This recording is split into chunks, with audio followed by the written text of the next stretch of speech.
Have South Carolina State next on ESPNU. We're in the Palmetto State, South Carolina State University in Orangeburg and Oliver C. Dawson Stadium. Championship implications in this MEAC clash as Florida A&M comes to visit the homestanding Bulldogs. The Rattlers have not won a meeting since 2001. They look to snap that stretch next.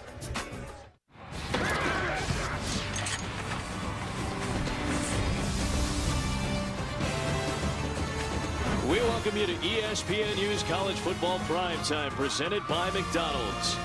Today we're at Oliver C. Dawson Stadium on the campus of South Carolina State as the Bulldogs get set to host the Florida A&M Rattlers. Very tight at the top of the MEAC standings right now. A couple of one-loss teams, South Carolina State at 3-1, Florida A&M at 2-2. Alongside former NFL quarterback Jay Walker, Adam Amin on hand.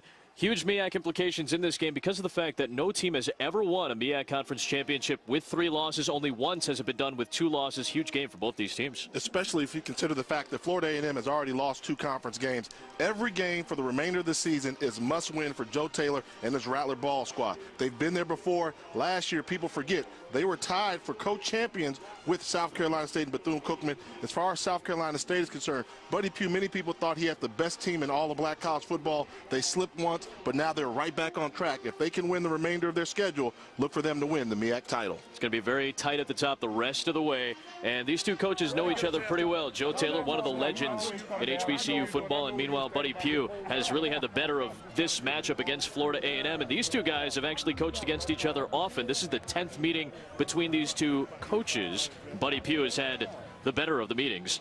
6-3 so far. 3 consecutive MEAC championships for South Carolina State. There's a little room for another banner there as well.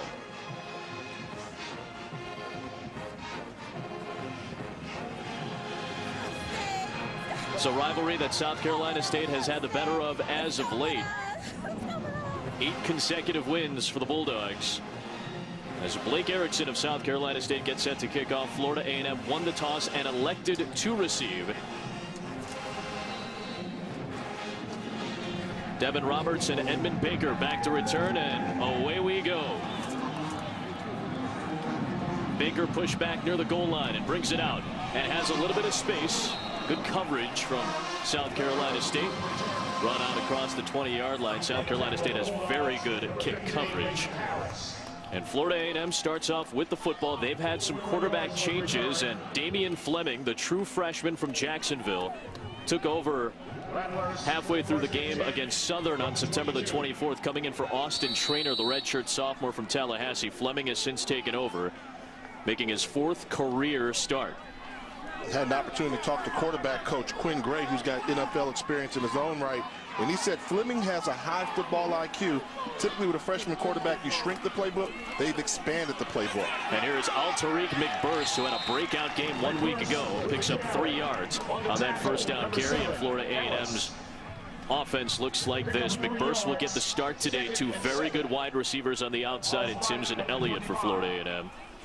Meanwhile, that offensive line did see a change today. Jarian Moreland at the left tackle spot was second on the depth chart. He actually moves up to get the start today, and Steven Robinson is the MEAC offensive lineman of the week. 2 tight end set for Florida A&M on 2nd and 7. McBurst gets away from that initial pressure, and a good run for McBurst out near the first down marker.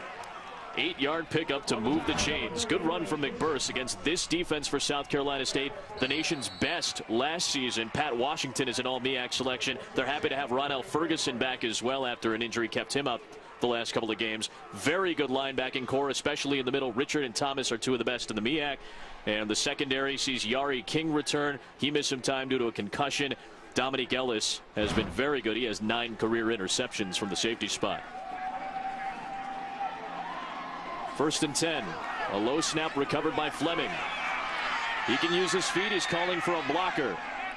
And finally gets dragged down by Joe Thomas after a pickup of 5 yards. Good run from Fleming. This is going to be interesting to see how he fits into this scheme for Florida A&M. And it was a good play by the quarterback. The ball was on the ground. He didn't get rattled. You see the wide receiver right in front of him. When you say throw him the football, but if he can't see who's behind him, as a quarterback, you have to take that ball, tuck it, and pick up positive yardage.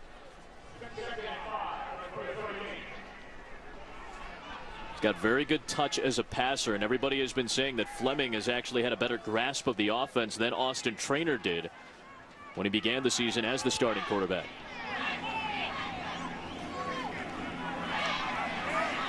Fleming takes a shot down the middle of the field, has a man, and it's incomplete. Lenworth Lennon, the redshirt freshman. He was the intended target. Christian Thompson had the coverage. Third down. That's the look that they wanted. When I talked to the offensive staff for Florida A&M, they said if we go with the bunch formation, we know the look that we're going to get from South Carolina State. And they actually got that look there, and they said we're going to put a lot of pressure on the free safety if we get that look. And you can tell right away the game plan was getting that bunch formation, attack the deep middle of the field. They almost came away with the big play. Levante Page comes into the backfield along with Fleming.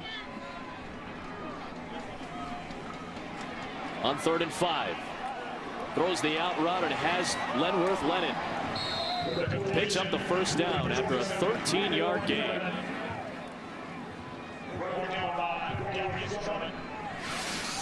See here, nice pocket in front of him, and you see the fact that the quarterback Fleming's there. Throws a nice deliverable ball. Good job, good catch. And that's what they were missing in this offense. They did not have a quarterback when they had Traynor playing quarterback. Schematically, you had wide receivers that were open, but Traynor struggled with his percentage. He was only throwing the ball at a 50% clip, missing wide open receivers. Fleming's come in here and delivered the ball.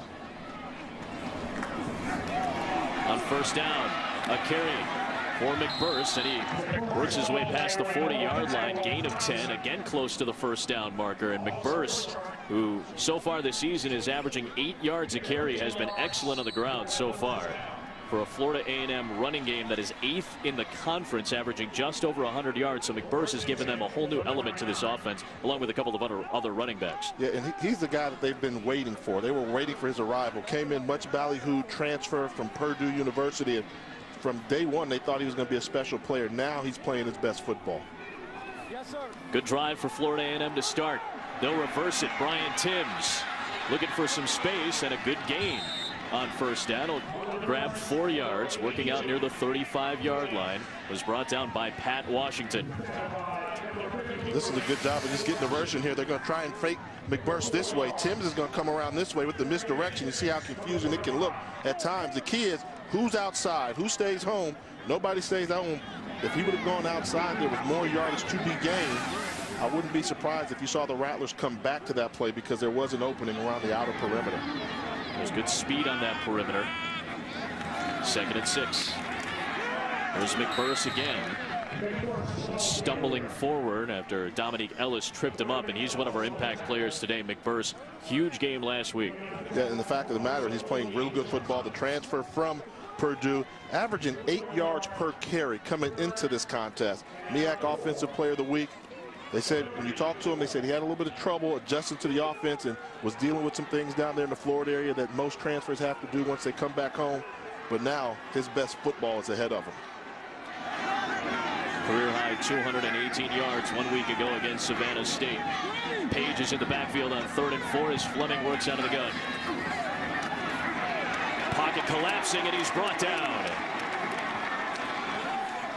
James Fullwood got to him, the redshirt junior from Sumter, South Carolina. A loss of 7 on the play. That's something you've got to watch if you're Florida A&M. You see the pressure right there. They're bringing the blitz. You see Donovan Richard coming in there from the middle linebacker position to go along with Fleming. Schematically, they had enough bodies there to pick him up, but because of the interior stunt by Fleming, they were able to get to the quarterback. And if you've got a true freshman quarterback starting in the road game in conference play, protection becomes that much more important. You have to protect the quarterback in these type of games, in this type of environment. Stephen Murphy is back to return this Holdren delivery, so a good Florida A&M drive is going to get stopped up, and that is a gorgeous directional kick.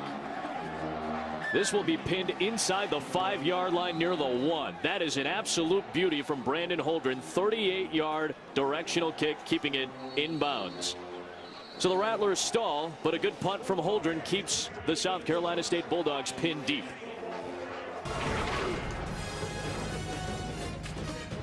ESPNU's College Football Primetime is brought to you by McDonald's. I'm loving it. The Mid-Eastern Athletic Conference prides itself on a commitment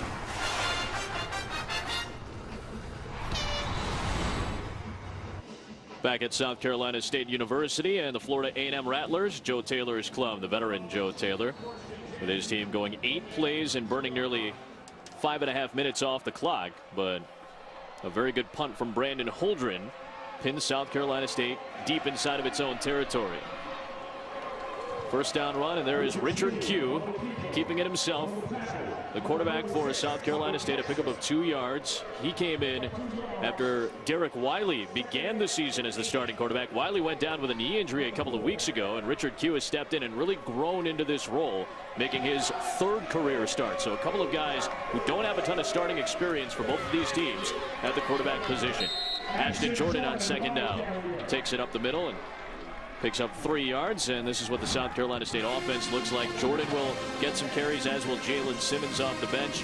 Tyler McDonald has been excellent as one of the wide receivers, and a very solid front line for South Carolina State. They say this is a marquee game for their offensive line. They always get up against a Florida A&M ball club, and Florida A&M leads the MEAC in sacks, so it's going to be a big day for the offensive line. 3rd and 4. Q working out of his own end zone, gets rid of the football. Pressure was coming very hard from Brandon Hepburn, and 4th down. South Carolina State will have to punt this one away. They're going to bring the free safety blitz. You've got to recognize right there, that's the free safety, John Ojo. Once he comes in there, he makes a swim move. That means they're throwing everything at you. As a quarterback, you've got to recognize when that free safety is that close to the line of scrimmage, identify him so the offensive line can. They didn't. Big play by the Rattler defense. And now Blake Erickson, who does all the kicking for this South Carolina State team, handles all the duties. Back in his own end zone to punt it away to LaShawn Tooks. Tooks waiting just inside of his own territory, averaging 24 yards a return, and great coverage from South Carolina State. 44-yard punt and no return as Harris got to him. And be sure to join us every Monday for the Palmer and Pollock Show on ESPNU at 1 and 9 Eastern. Jesse and David provide an interactive look at the past week's action. They'll set the scene for the upcoming week's big games. College football lives here every day on ESPNU. A good field position for Florida A&M, which moved the football very well in its first drive. You know, the key for them, they said, is we have to be able to run the football. Although they like Fleming, his decision he makes in the throwing game, they said we cannot win with him throwing the football alone. We need the running game to step up. They picked up a couple first downs. They look pretty sharp on offense so far.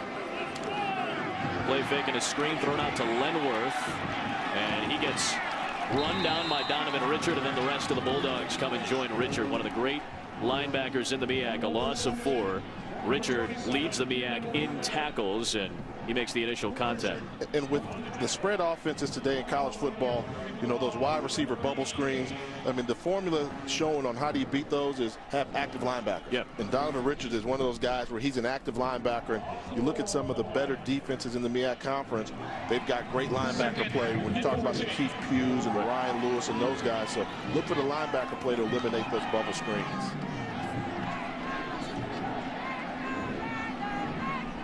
Second and long for Fleming. Good protection and time to throw. Lenworth led it across the middle. May have lost the football at the end of the play, but he is ruled down by contact. That's a dangerous move by keeping that ball out in front of your body. But a pickup of 10 yards and a 3rd and manageable coming up. And we see it every week. The wide receivers trying to get that extra yard instead of just going down. Good job of clearing out, gets a block on the outside. Now cover that football. He's very fortunate that he was whistled down as early as he was. Extended football out there. The defense is taught. Go for the strip, take it, make the official make a call. And Joe Thomas got to him. 3rd and 5 for Florida A&M. They're 3rd in conference in converting these 3rd downs this season. Quick screen thrown out to the side. McBurse staying on his feet, and he picks up the first down. 8-yard pickup for McBurse out of the backfield. They're going to try to get him the ball as often as possible. They've got 3 guys out of the backfield that can do a lot of different things. McBurse is the home run hitter, they say. They say he's similar to that Marshall Faulk type of player. When Marshall Faulk played in the NFL, he didn't leave the football field, whether it was a running down or a passing situation or as a route runner. And they think McBurse has that type of talent. Quite simply, with the ball, they say he can do it all. Picks up the first down there. He's had a couple of first downs. He's already run for over 20 yards. Florida A&M, as they did on their first drive, moving the football.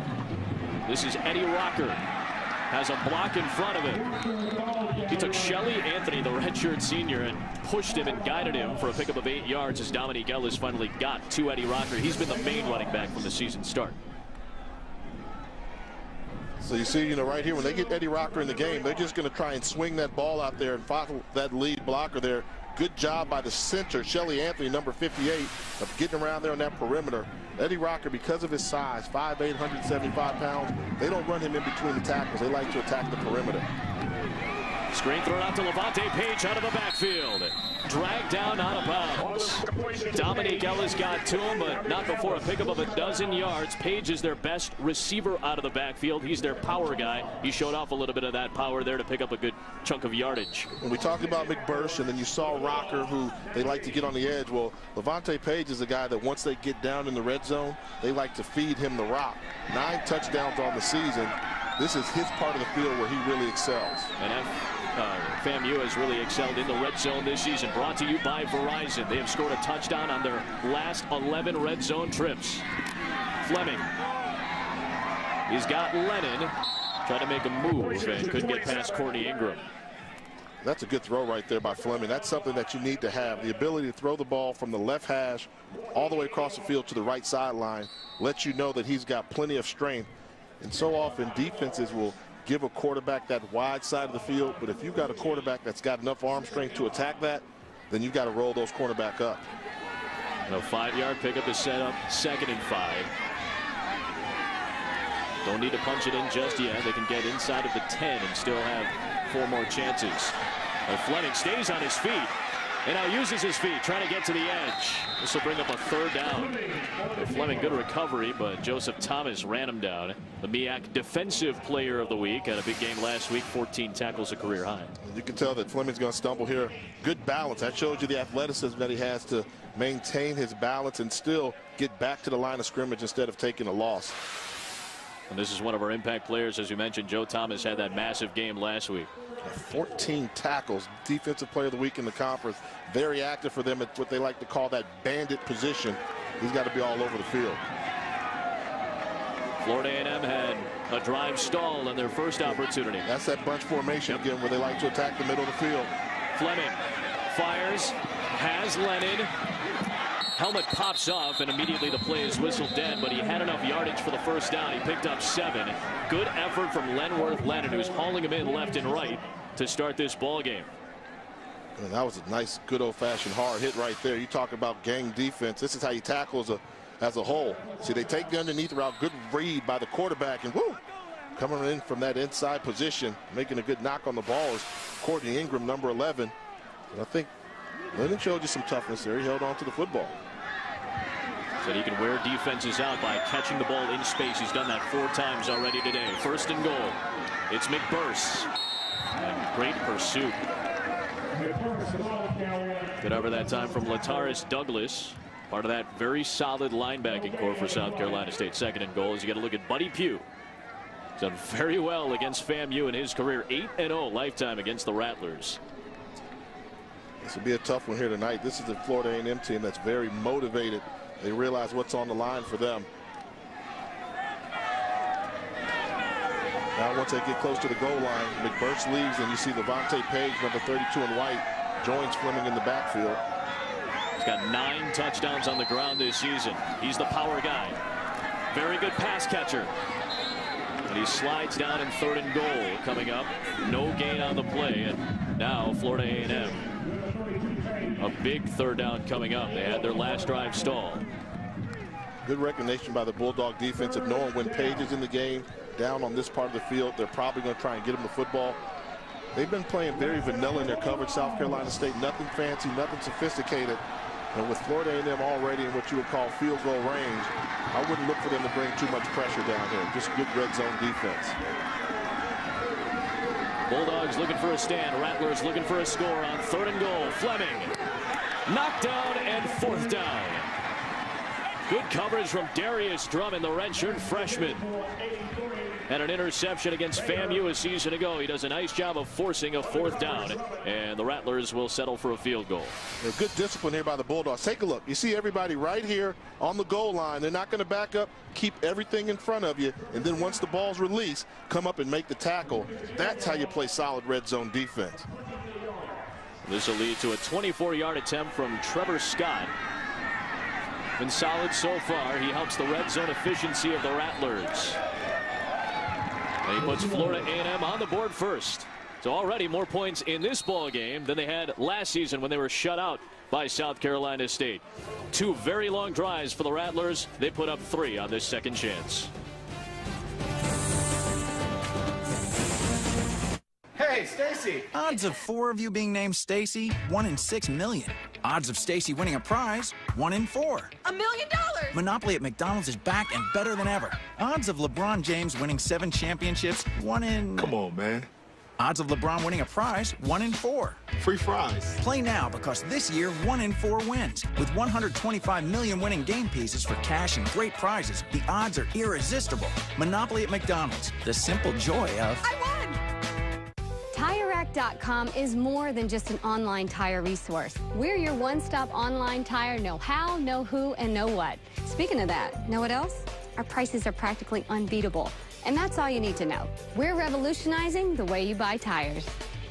Be ready for winter. Visit TireRack.com to shop Bridgestone's complete selection of Blizzak winter tires, designed to provide extra traction in snow, ice, and cold. TireRack.com. Research. Get a look at the marching 101 of South Carolina State. Now Florida A&M with a 3-0 lead here in this first quarter, and this is one of the more famous historically black college bands in the country. It's the Marching 100. And we get the Battle of Bands every week, but I'm going to tell you, it's going to mean something now at halftime because the Florida A&M band is called the Marching 100. The South Carolina State band is called the Marching 101. And you know why they call them the Marching 101? Because they say when 100's not enough, you got to have 101. And the Rattlers are here in the building, so I'm pretty sure they're going to try and show everybody that 100 Rattlers can get the job done. Trevor Scott got it done with a field goal from 24 yards out. A couple of long Florida A&M drives to start the day. As Chris Merrill gets set to return alongside Jalen Simmons. Shorter kick. Opportunity for Merrill from the 14-yard line. Great pursuit from Florida A&M's coverage. Just a 6-yard return. Good effort from the Rattlers. They're up 3-0. Bulldogs have the ball when you return.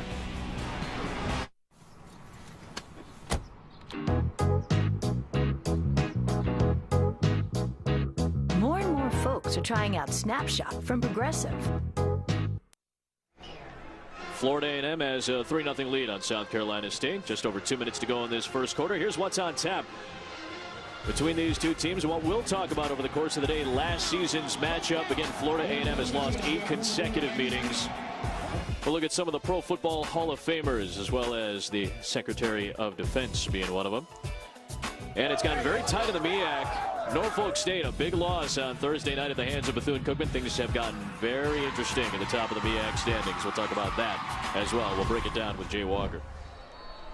Buddy Pugh trying to make it 4 consecutive MEAC championships, had a share of last year's. Richard Q on just the 4th snap of the day for South Carolina State. He finds Thomas Williams for a pickup of a 12 yards.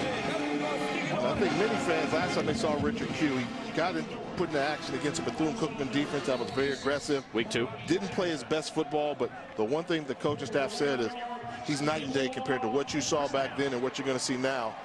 Very good football player, making good decisions with the ball, and they think now that the offense is actually a little bit more explosive than it was because he brings the passing and the running element, where Wiley was basically a quarterback that would hurt you with his legs. They send Williams in motion. The read for Q. A good decision here and a long run. Richard Q run out of bounds by Marvin Ross.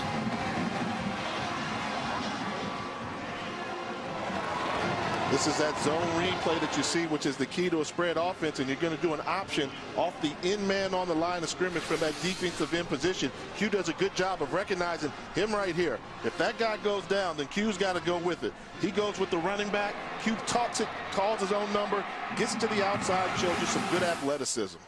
Pick up of 41 yards on the play, and Ashton Jordan breaks it loose to the sideline. Ross got to him on this play, but a flag is thrown. This is thrown near the sideline. Ross already breathing heavy after having to chase down a couple of good runners. Offside. Defense, number 46. That penalty is declined. First down. They'll take the Jordan first down run. Darrell Davis tells you about it. And South Carolina State, just 3 snaps. They went 3 and out on their first drive. And all of a sudden, a couple of plays later, they are inside of the red zone. And that's why when you play a team that's running that spread offense, you've got to play assignment football. If you're the defensive end, you've got to recognize what the quarterback's doing. Another read for Q, looking for the end zone, and incomplete. Marquise Hamlin, the Lamar, South Carolina native, going up high for it. His brother Marquis, a 4-year starter at South Carolina State. Second down. You'll see Q taking a shot at the end zone. A lot of contact down there, but good attempt by Hamlin to try and make the one-handed grab, just unable to come down with the football. Darrell Stewart was in on the coverage. Florida A&M leads the nation. FCS, FBS, Division II, and Division III football in interceptions this year. And South Carolina State, inside of the red zone, has not been as efficient as they would like to be. 72% is not bad, but not in the MEAC, where a lot of teams are efficient. Caleb Davis using his feet and pushed out by Ross. A flag thrown. But Davis getting close to the goal line. We'll see what this flag is about. Holding offense, number 34, 10-yard penalty, second down. It was Chris Merrill out of the backfield. They use Merrill to try and seal the edge in order to get Davis around that sideline. You'll be able to see this right on the top of your screen. Once he gets around the outside edge, see, this is Merrill right here in that slot position there. He's got him. He's trying to seal him. Oh, that's why he was able to get outside, tippy toe on that sideline to pick up that yardage.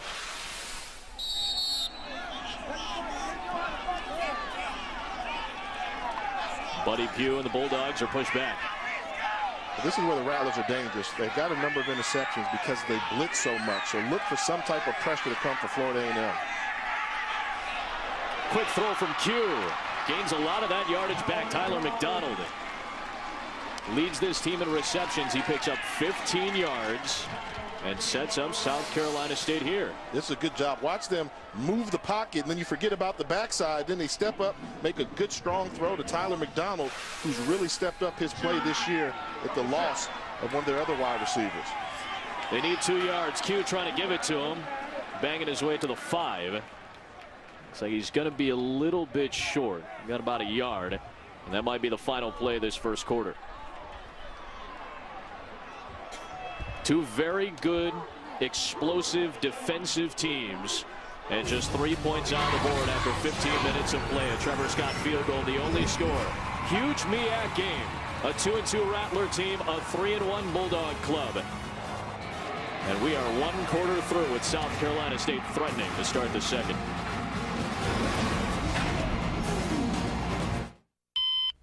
I don't want to get up. I don't want to go to work. I hate mornings. Great, I have 20 minutes. Getting set for the start of the second quarter. South Carolina State inside of the Florida A&M 10-yard line, and a 4th down coming up. The fans enjoying what's going on right now. We'll see if South Carolina State can make it happen. Look at that. A fraternity in the building. That's right. Richard Q has engineered a very solid drive. South Carolina State is the best 4th down converting team offensively in the MEAC, trying to take the lead. I'm not a fan of the team's 4th and 1. They get the quarterback in shotgun formation. You got to gain 4 yards just to get to the line of scrimmage. Option for Q. He's brought down, and Florida A&M with a big stop to force a turnover. Nicholas Hollinghead with another sack. The senior from Cocoa, Florida, gives the Rattlers the football. You know, you live by the spread, you kind of die by the spread. You're playing from that shotgun position. All you have to do is stay firm and stout on the interior line play. And you're going to see nowhere to go in the middle. It gets blocked up there, and Hollyhead did a great job of recognizing that he was going to be the unblocked man and making that tackle in a small space. Good job by the Rattler defense of getting the crucial home on the road, getting that stop so they can preserve their 3-point lead. This is a very good defensive line in FAMU this season, leading the MEAC in sacks. Hollingshead, just one of the great seniors on this FAMU squad.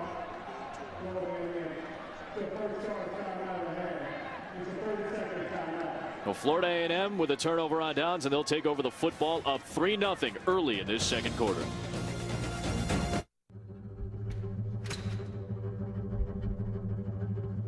Team is not something you do alone.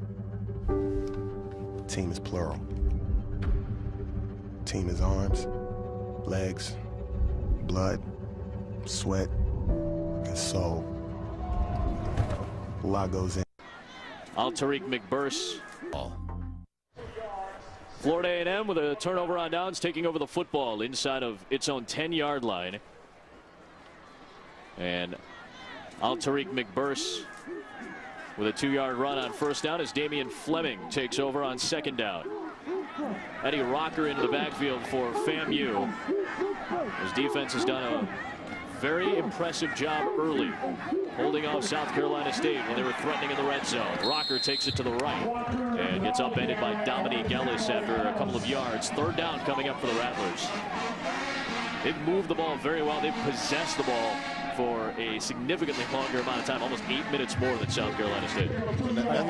That's a good point there if you want to do that. You know, if you think about how significant that stop was by Florida A&M on defense. Now, if they have the ability to get a drive going, put some more points on the board, preferably a touchdown, then you put South Carolina State down by 2 scores compared to if State had kicked the field goal, it would have been tied at the very least, and they would have been down by 1 score no matter what happens. FAMU needs 7. Fleming passing forward. He gets to the outside. Picks up Michael Etheridge's tight end a couple of yards short. They got 6. That'll bring up 4th down for FAMU. They won the mental battle right there. You know, you had the ball backed up from your defense doing the hold. They managed to pick up 8-9 yards, almost get a first down. Now if they can get some good special teams play and force South Carolina State to have to drive the football again. This is a FAMU football team I think is playing very much inspired. You know, I saw this game a season ago, and South Carolina State just beat up the Rattlers. Looks like FAMU's coming with some fight today. Holdren, who had a great punt to pin South Carolina State deep his first time. They'll push him back to the 44 as it's down. So South Carolina State will take over with decent field positioning. We've got a very impressive guest for you coming up as well. One of the great Bulldogs, Robert Porcher. He'll join us when you come back. 3-0 Florida A&M lead with 12:47 to go in this first half. And South Carolina State has the football, and we've got a South Carolina State Bulldog in house right now. Robert Porcher, one of the great Detroit Lions, a 13-year NFL veteran, joins us in the booth. And Robert, first off, thanks for joining us. Really appreciate it. Hey, welcome to Orangeburg. It's been nice so far. Quite sure you've been here a few years, and hopefully today's experience will be a lot better than it was when you were playing.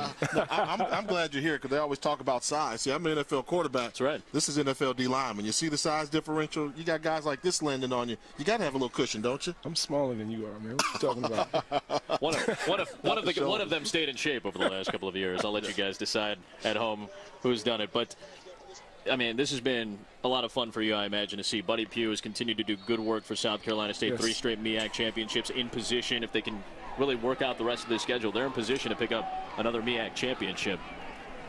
As they have good field position, and Richard Q fires to the sideline, and Tyler McDonald with a solid first down catch and run. But this has to make you feel pretty good, being a South Carolina State alum, seeing what Buddy Pugh is doing with this program. He's done a phenomenal job since taking over. He's just kind of picked right up where Coach Jeffries left off, who I played for, and Coach Pugh, with the experience he had in high school and over at University of South Carolina and coming back. I just love what he's doing, and I always try to help support him in whatever it is he needs me to do. Now, one of the things that I noticed when you played here under Coach Jeffries, it was a smash-mouth bulldog football, that triple option. With this spread offense you see now and the stress they're putting on defensive ends, what's the biggest change you've noticed in the football game? Well, that's a good question. One of the changes I've noticed, they calling all the plays from the sideline. So it's almost like no huddling. So I can't imagine how good of a shape the players have to be on the defensive side of the ball to compensate for that, because you don't have that time in between plays like you used to years ago. That was years ago when I played. Q on second and short, trying to pick up the first down on a pass. And Dwayne Clark couldn't haul it in. This is what we saw actually not too long ago. Robert, you came back to South Carolina State and you continue to do this, a great philanthropist. You continue to have business opportunities for yourself and others around you, but you donated $300,000 to the scholarship fund here at South Carolina State. What does it mean to you to be able to give back to this place that gave you so much and an opportunity to play in the NFL? Well, I think that's what it boils down to. This place gave me a lot. It helped get me on my way. And I think that's the least that I can do. I think that's what all players want to do if they're in a position to do that. So a lot of people help make that possible, and I'm just grateful that we're moving forward. And our goal is to grow that endowment from $300,000 to $500,000. That's wonderful. Yes, sir. That's yes, excellent. Sir. And Robert, first off, again, thanks for taking the time out to join with us. As a Chicago native, it's a little bit kind of humbling, really, to stand next to you. But really do appreciate you coming in. I know you two had a couple of good battles when you're in the NFL together. Well, I watched him play. You know, watching him with Barry Sanders, those Detroit Lions. I tell everybody, the record didn't show how physical that contest was whenever you took on the Lions. I appreciate the time, guys. First and 10 for Richard Q. And he bangs his way into the end zone for a 12-yard touchdown. South Carolina State has taken the lead. Now, if the offense is going to play like that while Porche's on the air, maybe he needs to stick around and bring in the good luck charm. I mean, they just started moving the ball up and down the field once Robert got on the microphone. Richard Q, I think, had the sense, really, that Robert was talking to us. Q with a rushing touchdown, and now he'll bend down for the hold for Blake Erickson.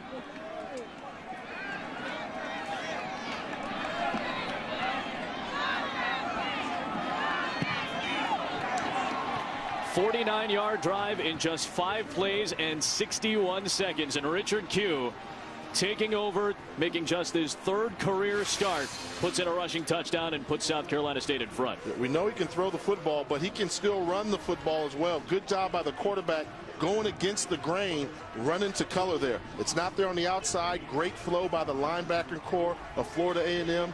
And Q has the ability to cut, to go against the grain and get in the end zone for the touchdown. But one thing that drives all defensive coordinators crazy is having mobile quarterbacks. You hear the term used all the time, the dual threat athletes.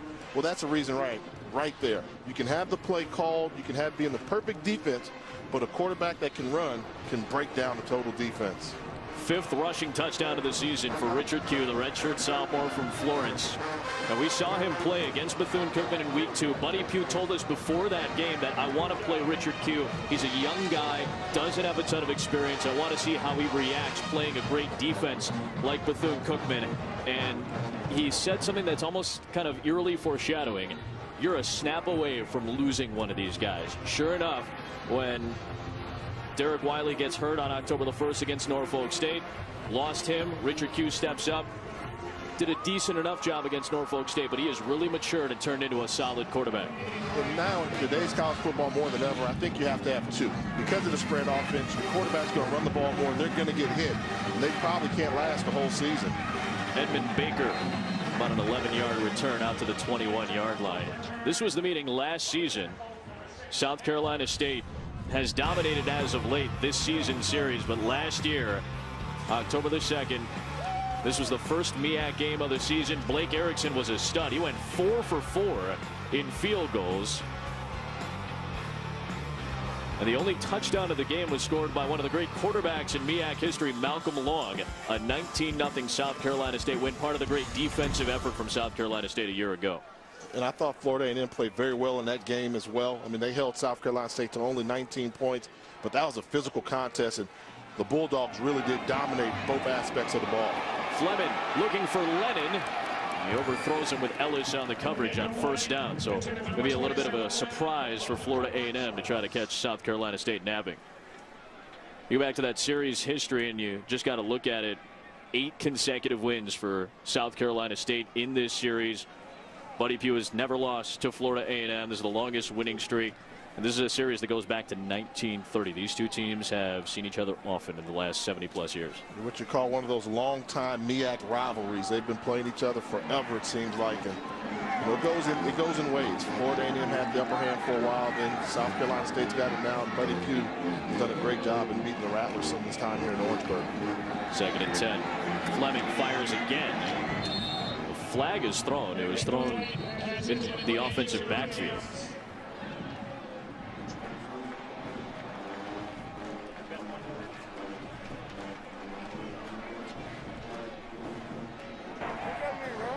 Illegal motion on the offense.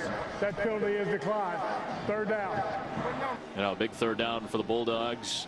Defensively, is Joe Taylor trying to convert right now for FAMU. Then you see the running back there just start moving towards that line of scrimmage a little bit early in anticipation of getting the block there, trying to do his blocking responsibility.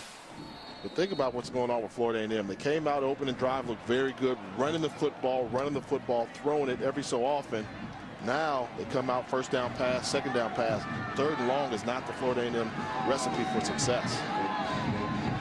They have Levante Page in on 3rd down. Page can't make the cut up the field. Donovan Richard got to him. 4-yard pickup on 3rd down. And good effort from that linebacking core for the Bulldogs to force a punt. And Donovan Richard, he's a good one. The leading tackler on this Bulldog defense. Very active. And leads his team with 5 tackles for losses in the other team's backfield. And that's just good, sound defense playing that interior line position. After that great FAMU drive to start the day, and those first couple of drives, really the last 2 have been 3 and out for the Rattlers.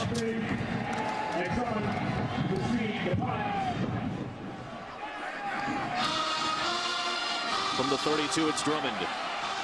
Drummond has a seam. Only the kicker to beat. Drummond to the house.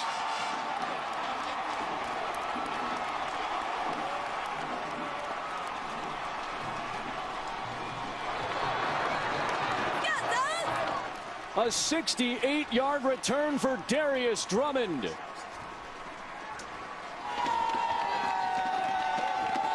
The first return for a touchdown this season. Yeah, great job here of setting up the blockers there. Then once he gets to the outside, watch the cut inside with the ability to go outside once the punter is in his sights, and does a good job of tiptoeing that sideline, staying in. Drummond with a huge punt return there for a touchdown. Great execution by South Carolina State. An absolute momentum shift. Florida A&M was moving the ball well on those first couple of drives, but they stalled. They settled for a field goal. But Richard Q engineers a touchdown drive. The defense goes 3 and out. And Darius Drummond takes it all the way home, and Blake Erickson makes it an 11-point lead for the Bulldogs.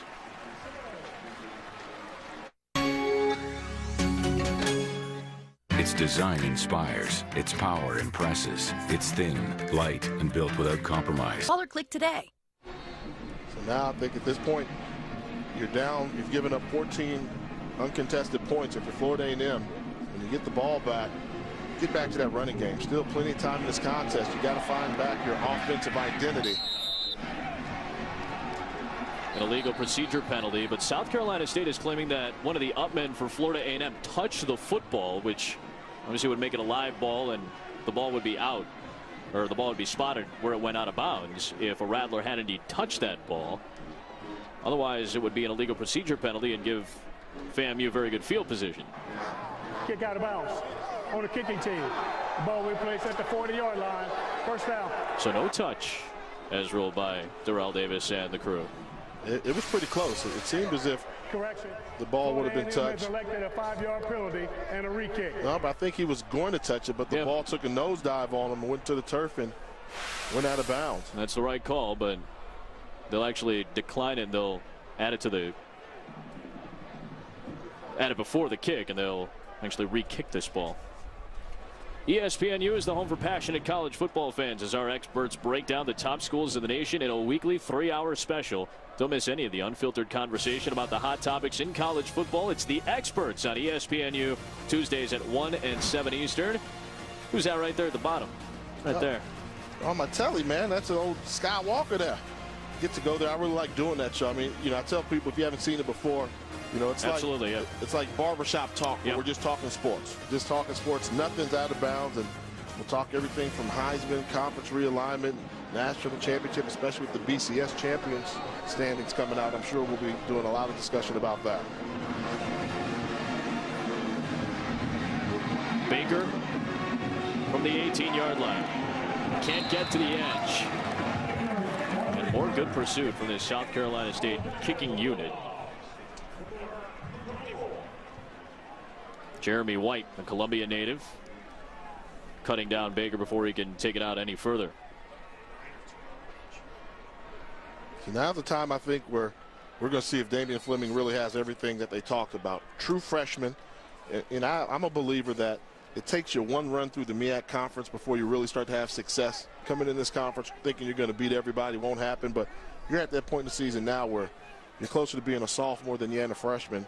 They've got to trust him and see what he can do, what type of leadership ability he has. McBurst in the backfield, the play fake, pressure coming, but Fleming connects. At the 45-yard line, Christian Thompson finally brings down Kevin Elliott after a 17-yard catch. And how about that poise from Fleming? I mean, that was nice. He knows he's going to get hit. They don't fall for the fake. You see Elliott coming, throws the ball to the second level on a bootleg to Kevin Elliott. That's a great job. So often you see a young quarterback come out, hit the fullback right there in the flats for the 3-yard gain. Aggressive throw, but a good throw by Fleming. Over 80 yards passing on the day. 10 minutes to go in this first half. Bubble screen for Lennon. Into South Carolina State territory with a flag thrown. 7-yard pickup for Lenworth Lennon, who has been the favorite target of Fleming today.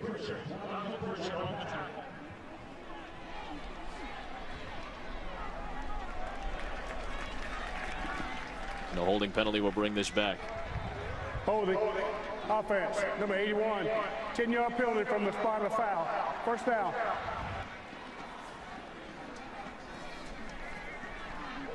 And catch Dwayne Harvey, a freshman from Tallahassee. You see on the wide receiver screen there, he's got that jersey right there. See it right there, and it's actually 83. That's Baker. 81, that's Edmund Baker, the wide receiver there. Grabbing that jersey, once you can tug it, but it's got to be almost like a grab and release. You hold on to it, they'll call that holding penalty every time. That puts them at 1st and 16. Need to get to the 43 of South Carolina State. Fleming, quick toss for Baker. Get out to the 47.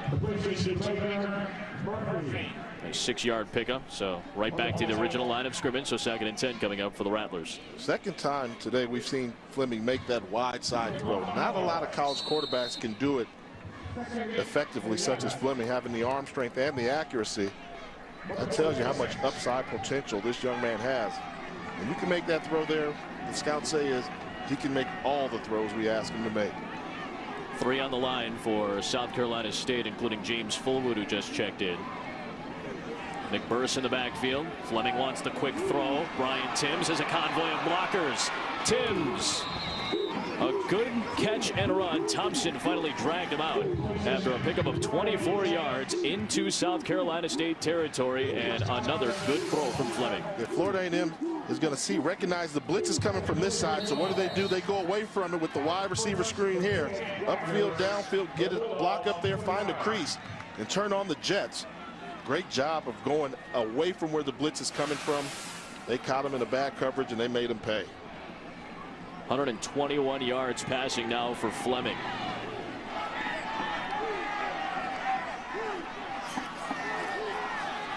Another screen. This one time to McBurst.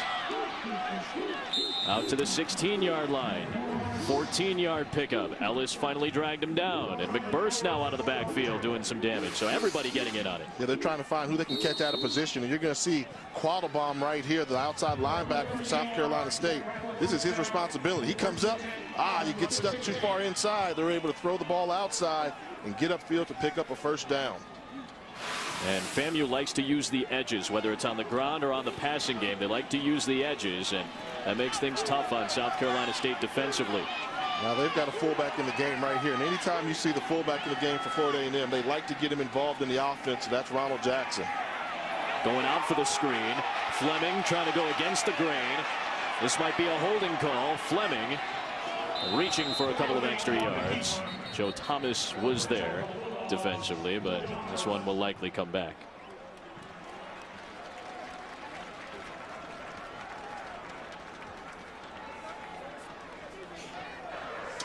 Holding. Offense. Number 58. 10-yard penalty from the line of scrimmage. Second down. Shelly Anthony, a redshirt senior from Atlanta, a transfer from Western Kentucky. And Shelly Anthony, he's the center for this Rattler offense, and I don't see the hold. I see the block in the back. I see a block in the back there, yeah. We saw the flag before Anthony was involved on that play. Yeah. I guess you could see any one of those penalties. Well, 1st and 20. Well, a penalty forced a 1st and 16 for FAMU, and they were able to convert that and get deep into South Carolina State territory. Now 1st and 20. Fleming with pressure from the backside coming. Good coverage from Pat Washington, the defensive end on Lennon. This is what's at stake coming into today. Again, no MEAC team has ever won a conference championship with 3 losses. Only once has it happened with 2 losses. That was a 3-way tie back in 1988. And I think what they're hoping for is, even if you don't come in first place, with the FCS playoffs expanding to 20 teams invited instead of 16, there could be a second team from the MEAC that'll get in. Last year there were 2 from the MEAC. South Carolina State got in to go along with Bethune-Cookman. I think that's what they're really playing for. But if you're South Carolina State, you're thinking we can run the table and win the conference, control our own destiny. 2nd and 20. Fleming all day to throw. Now running out of time. Switches fields and completes a pass to Elliott. What a good job by Kevin Elliott coming back to your quarterback. They'll grab 10 yards on that play, and 3rd down and more manageable coming up. That was a good play, and you've got to be concerned if you're South Carolina State with the lack of pressure being applied to the quarterback. All day to pass, as you talk to, you see Fleming get outside. This is a long time to ask your secondary to cover.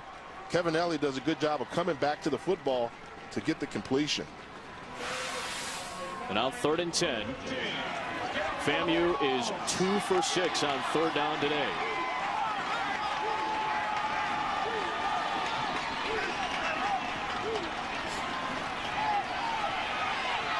Light pressure thrown out to the sideline for Lennon and dragged down before he could get to the sticks. Mason Harris on the coverage. Just 5 yards, and 4th down coming up, and looks like FAMU is going to have to settle for another field goal. But that's the right choice you've got to make there. Offensive coordinator Lawrence Kershaw picking up a couple extra yards. They were just a missed tackle away from converting that 3rd down opportunity. But you figure now, if you can score right now, make it 14-6, you're still just down by a touchdown and a 2-point conversion, so you're still in it. This one from 25. Scott knocked one in from 24 to start today. The Rattlers will take the points. They trail by 8 with 6:27 to go here in this 2nd quarter. South Carolina State at home, looking for an extra lead here when you come back. When you join together talented student athletes with great coaches at wonderful institutions of higher learning, you have all the resources you need to achieve success. The Mid-Eastern Athletic Conference was established on the principles of educating and preparing student athletes for the game of life. Comprised of 13 outstanding institutions, the MEAC continues its tradition of athletic dominance on the playing field and academic success in the classroom. The Mid-Eastern Athletic Conference, celebrating excellence.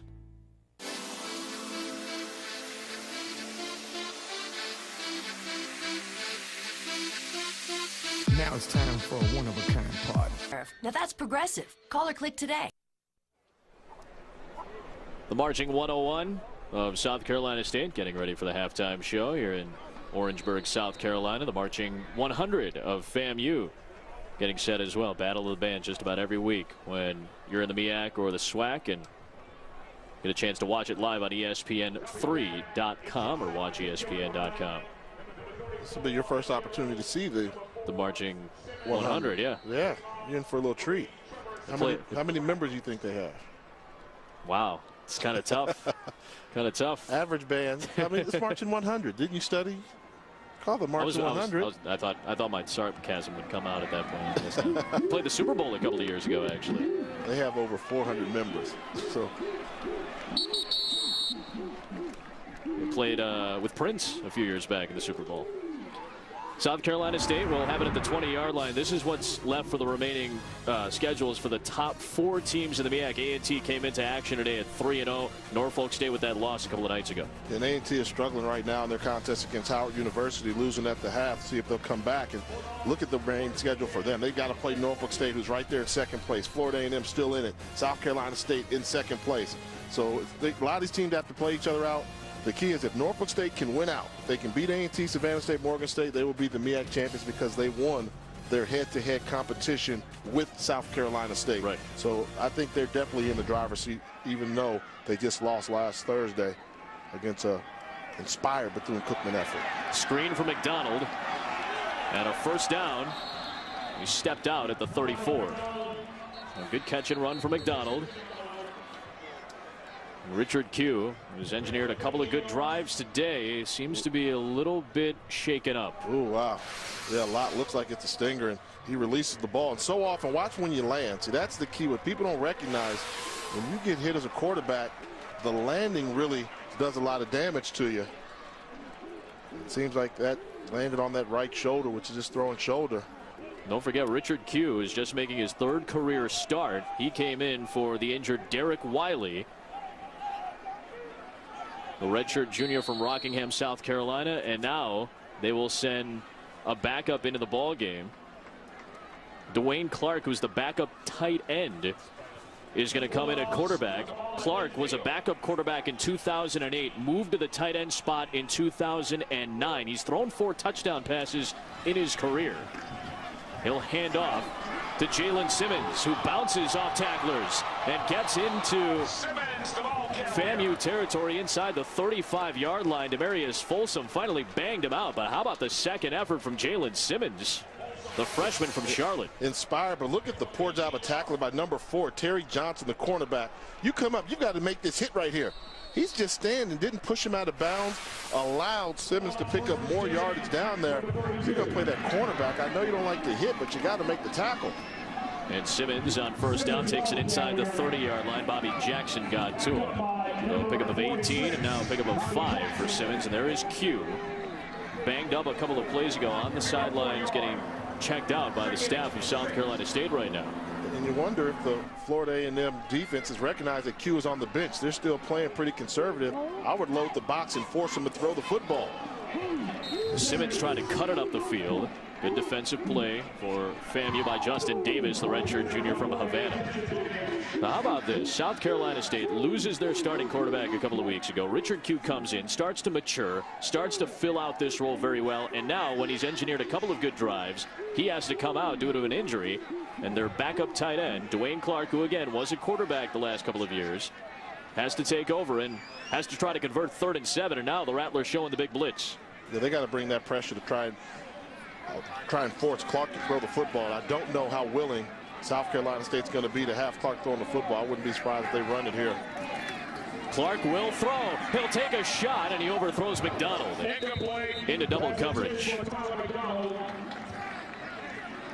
So you have Richard Q banged up right now, and on the crutches, that's Derek Wiley, who was the original starting quarterback this season and was pretty solid, was doing a solid job when we saw him against Bethune-Cookman, and he did a great job during the course of that game on the ground and in the air.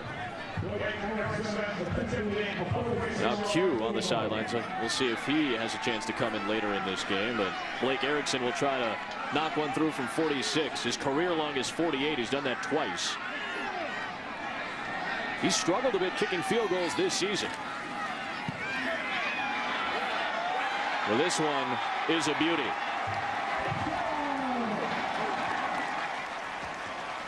He'd only missed 8 field goals in his career coming into this season. He missed 6 this season. He was just 6 for 12, but that one picture perfect from 46 to give South Carolina State a double-digit lead.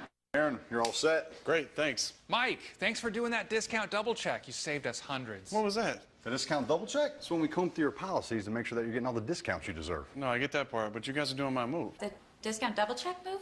It's my touchdown dance. So you're a dancer? No, I'm a quarterback. Oh, quarterback. More. I'm a robot.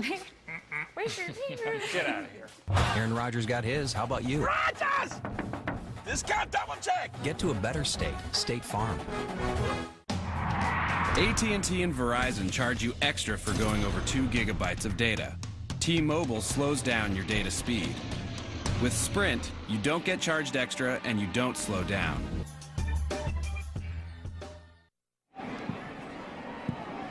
Joe Taylor's Rattlers down by 11, and Edmund Baker from the 9-yard line. Can he get to the outside? He cannot. Good play by Hamlin after a 23-yard return. We're in beautiful Orangeburg, South Carolina this week, but Jay and I will take a trip back to Alabama for one of the great events in college football. Birmingham, Alabama, and the Magic City Classic await us and you 1 week from now, 10:30 Eastern Time on ESPNU. And not only is it a gala event, a lot on the line during this football game, but look at this. This is going to be one of the things that Jay Walker is going to be focused on. Backwards pass to Lennon. He can throw it if he wants to. Instead, he'll get the block from Baker and pick up first down yardage. Banged out at the 46. How about Lenworth Lennon? A broken trick play turns into a 15-yard pickup. Yeah, they actually had what they wanted on that play there. It was a double pass. They had a guy who was running downfield so deep, but he outran where he would come from. He bobbled the throw there. Wide receiver's taking off. He realized I couldn't get it to him. Then you just become an athlete right now. Get that block on the edge. And what an exciting play by Lenworth Lennon. And Baker with 2 blocks on Devon Quattlebaum. Lennon has been very solid today. Half a dozen catches for 50-plus yards. Levante Page, the screen out of the backfield. He got a block and takes it into South Carolina State territory. Ellis pushed him out after a pickup of 4 yards. We mentioned the Magic City Classic, part of our schedule on ESPNU next Saturday. Auburn, a big one against Ole Miss. And they got walloped last week. Wake Forest, North Carolina. NC State, Florida State. You see the ACC, the SEC, and then you see that big SWAC matchup. A couple of teams at the top of the SWAC standings right now. Alabama State, Alabama A&M. 2 teams that are ranked in the top 10 in the Black College poll. Everything's on the line there. Winner there will probably represent the Eastern Division of the SWAC Conference in the championship game in December. And one of the most festive Black College atmospheres, college football atmospheres that you'll see. 6 rush for South Carolina State. Fleming gets past that first line, diving for the first down. About 5 or 6 yards. I'm really impressed with what I'm seeing from Damian Fleming. 3-step drop. It's not there. Take off and run. You can't come all the way back on the other side of the field to make another read once you've committed to going to one side. If it's not there, tuck the ball, just pick up 1 or 2 yards, get yourself that much closer to having an attainable 3rd and short situation. Just a yard to go. Tariq McBurse is the deep back. And McBurse hops over the 40-yard line for a first down. And that's the difference in the offense. If South Carolina State gets that 3rd and 1, 4th and 1, they've got to go with that shotgun because their quarterback has never been underneath the center. Well, you're not going to play quarterback for Joe Taylor if you don't know how to go underneath the center and get a traditional snap. I hate to call that traditional now because that's the way all snaps used to be. But I mean, I'm surprised to hear their high school kids coming out that have never gotten under center in their whole career. Yeah. They come to college and they don't know how to get underneath the center. Big drive for FAMU right now. South Carolina State gets the football to start the second half. McBurse got away from Quattlebaum. Ellis was the first one to touch him there. And then a handful of Bulldogs got to him, but a flag throw. It's a short pickup for Tariq McBurse.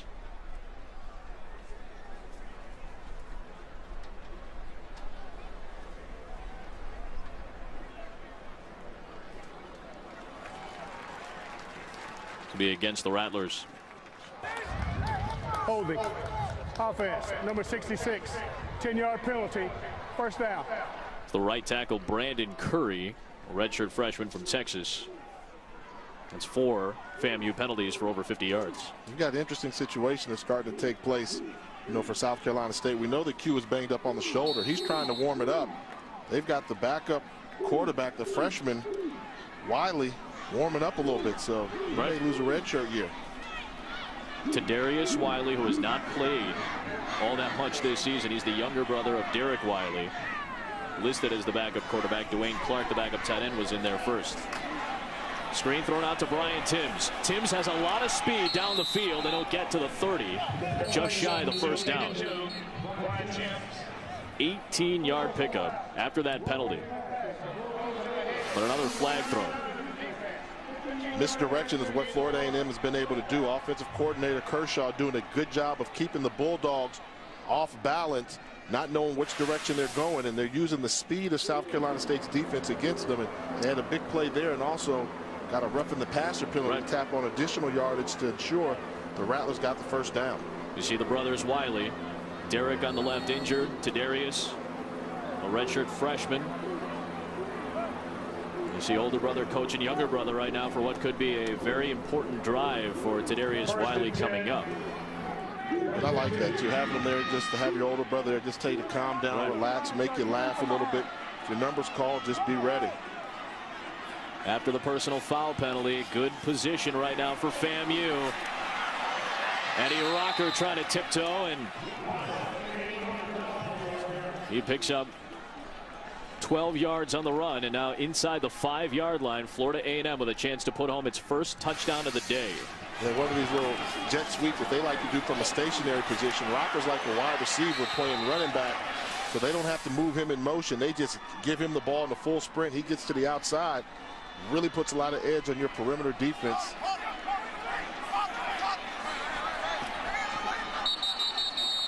A timeout is going to be used here.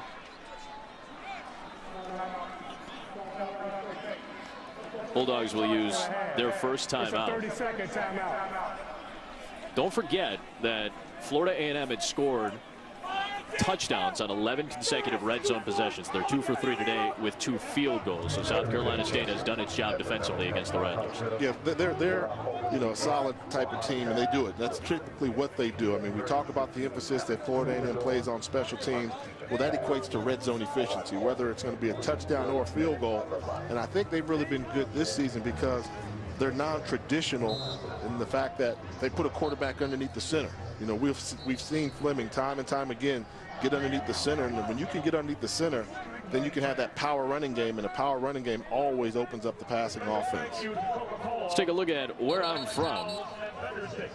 The Florida A&M roster by state, a handful of Florida kids, more than just about anybody else on this Rattler team. Where I'm from is brought to you by the United States Marine Corps. Can you blame them?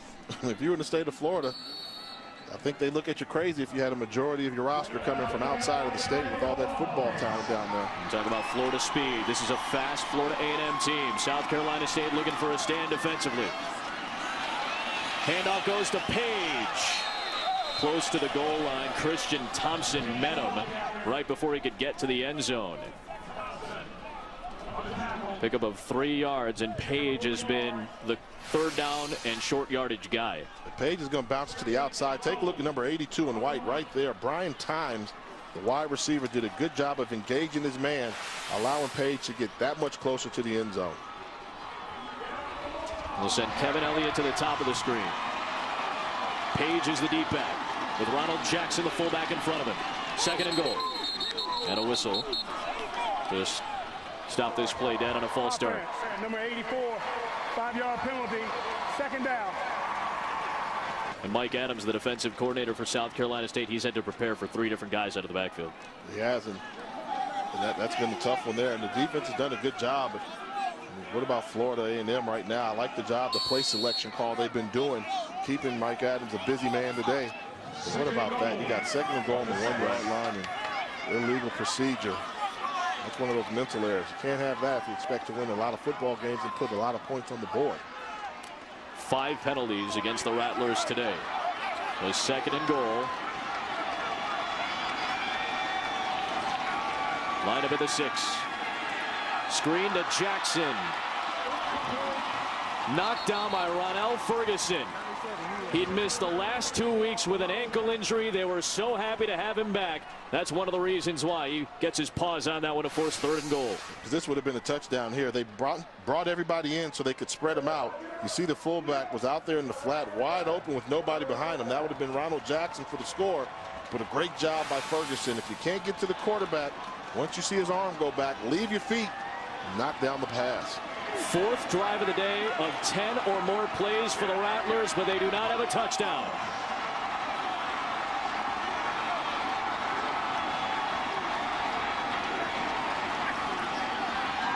Fleming, slant thrown to Timms for the score. Wow. What a throw. 2nd touchdown of the season for Timms, and a huge one for the Rattlers to get right back in it.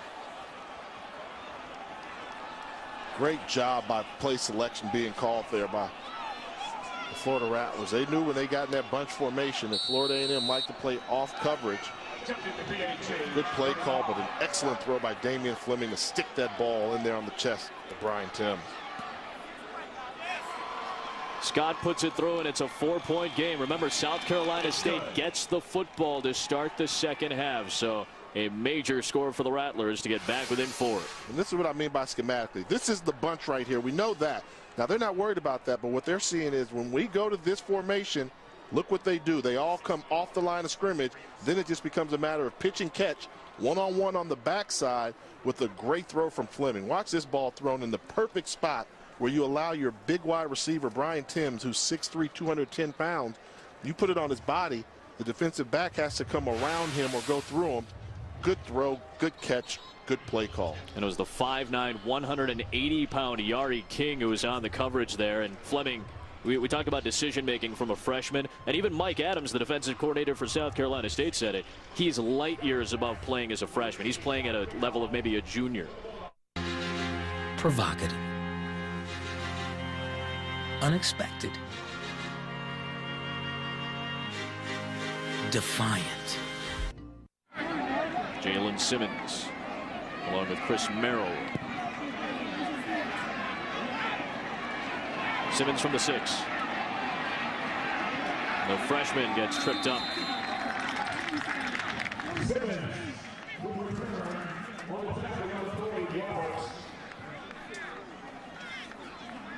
Simmons on the return.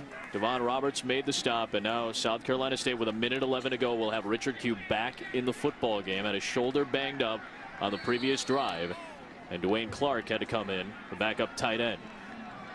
And you see what Q has done today, 70 yards on the ground, including that touchdown. And I'm curious to see how aggressive they'll be with their play selection right now. The 1:11 to go in the half. Do you risk your quarterback getting hit again, or do you wait to get him in the locker room at halftime? And Q has to dive on the football on a rough snap from Tristan Bellamy.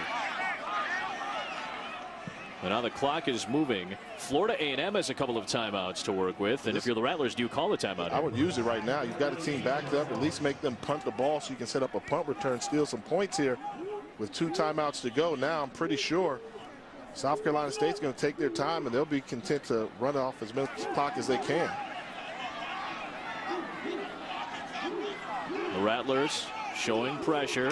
They lead the MEAC in sacks. They're a heavy blitzing team. Kevin McGuirk, the offensive coordinator of the Bulldogs, had planned for this. Clock continues to move down under 30 seconds, and the play clock at 4. Bobbled snap. Recovery goes to Jordan, and he's tripped up by Justin Davis. Again, I don't know why, if you're the Rattlers, you don't use a timeout here. There will be a timeout used now with 17 seconds to go, and that will be a Florida A&M timeout. But I feel like with a minute to go, with 2nd down, you use a timeout, you put yourself in good shape. Yeah, you've got 2 timeouts there, and you had a team that was looking at 2nd and 20. Call that timeout, then 3rd down, call another one. They've got to punt the ball back to you. I just say it's one there. I don't know why you call it with 17 seconds left when you could have called one with 54 seconds left and then used another one. At least give a chance for your return game to do something with it, maybe take a shot downfield.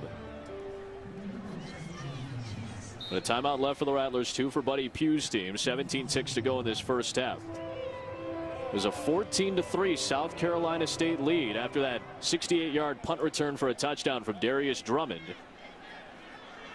And that was with about 6.5 minutes to go.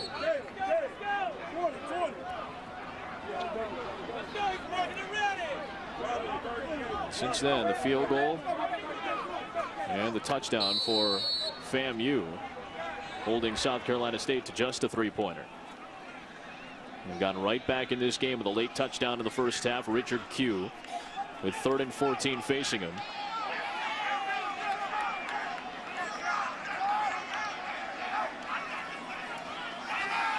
Play fake, pressure coming. A check down for Ashton Jordan, and he gets brought down by Folsom. 10 seconds to go. And he gets tackled out of bounds. So 9 seconds now. Yeah, that's going to stop the clock. So after this punt return, if you're Florida A&M, depending on how much time is rolled off the clock, you have the ability to maybe get a completion downfield and then stop the clock. It's a lot to ask in 9 seconds, but still a chance for the Rattlers to do something with it. Let's see if Joe Taylor's team can pull a big trick here. And I guess the question becomes, do they go for the block or do they set up the return? It seems as if they're setting up for the return, so they're going to try and get one good return in and maybe allow their field goal kicker a chance to steal some points. And it's Lashad Tooks waiting back at his own 35. Rugby style kick. We down to the 38. Still a second to go. And the clock will wind down. And that'll take us to the end of this first half. Welcome to the team. Here's your signing bonus.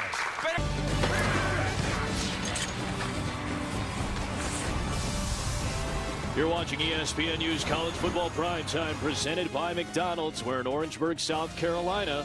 Oliver C. Dawson Stadium, in a very good game between the Bulldogs and the Rattlers. A 17-13 South Carolina State lead.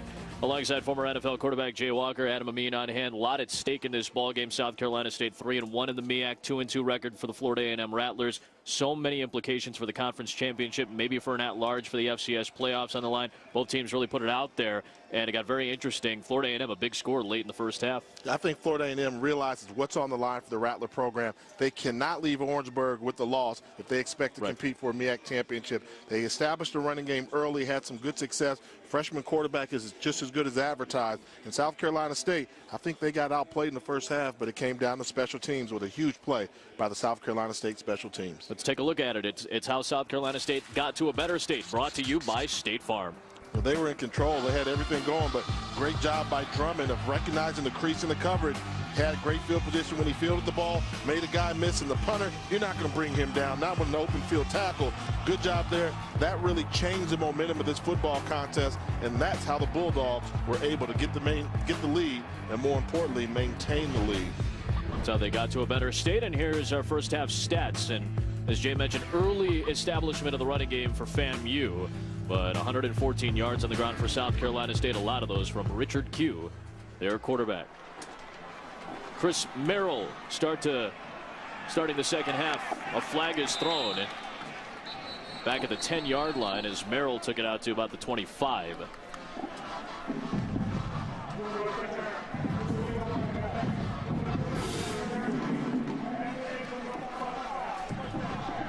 Marquise Hamlin getting flagged for an illegal block in the back, which will bring this back for South Carolina State. Buddy Pugh has not lost to Florida A&M. 8-0 in his career at South Carolina State against the Rattlers. Right now, though, the Bulldogs aren't going to be at full strength. You've got Q, their quarterback, that's a little banged up. The way that Florida A&M plays defensive style, their coordinator, Earl Holmes, they like to blitz. And what happens when you get teams that blitz a lot? You get a lot of hits on your quarterback. It's going to be crucial for South Carolina State to protect Richard Q. Q missed a drive in that first half. Ashton Jordan gets the carry and diving to the 20-yard line. This is what's at stake coming into action today. 11-yard pickup for Jordan on first down. Again, the 3-1 South Carolina State record coming into Saturday. Florida A&M 2-2. No MEAC team has ever won a conference championship with 3 conference losses. And only once has it happened with a team with 2 conference losses winning the MEAC. So a lot at stake for these two teams. South Carolina State nor Florida A&M can afford a loss.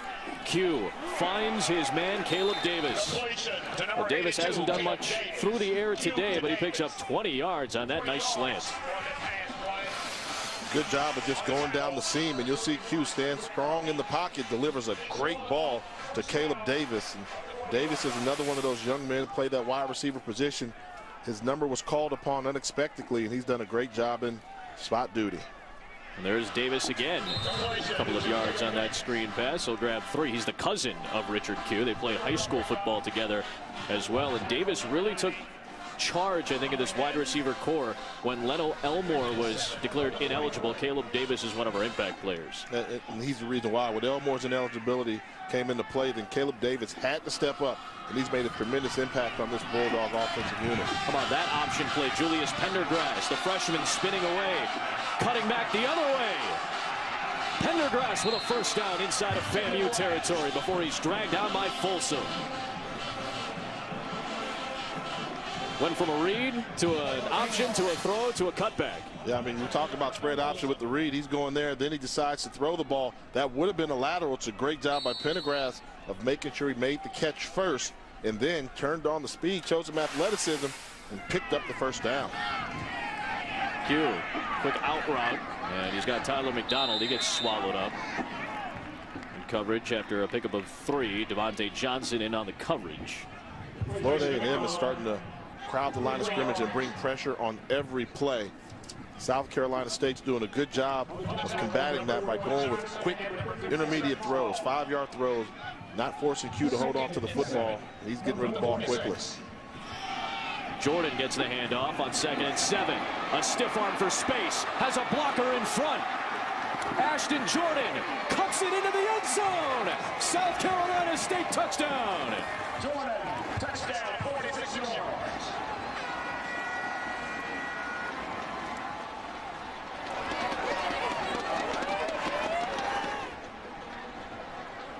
Longest run of the season for Jordan, 46 yards. A great individual effort. Once he bounces to the outside with the stiff arm there, missed tackle by Folsom, then it becomes a foot race to the outside, and he had that locomotive going. Didn't matter who tackled him then. He was going to get into the end zone. Great run by Ashton Jordan.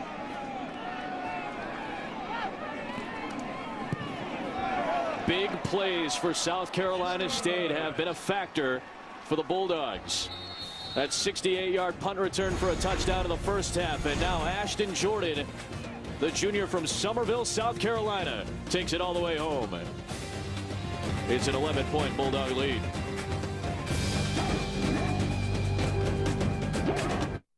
My fries.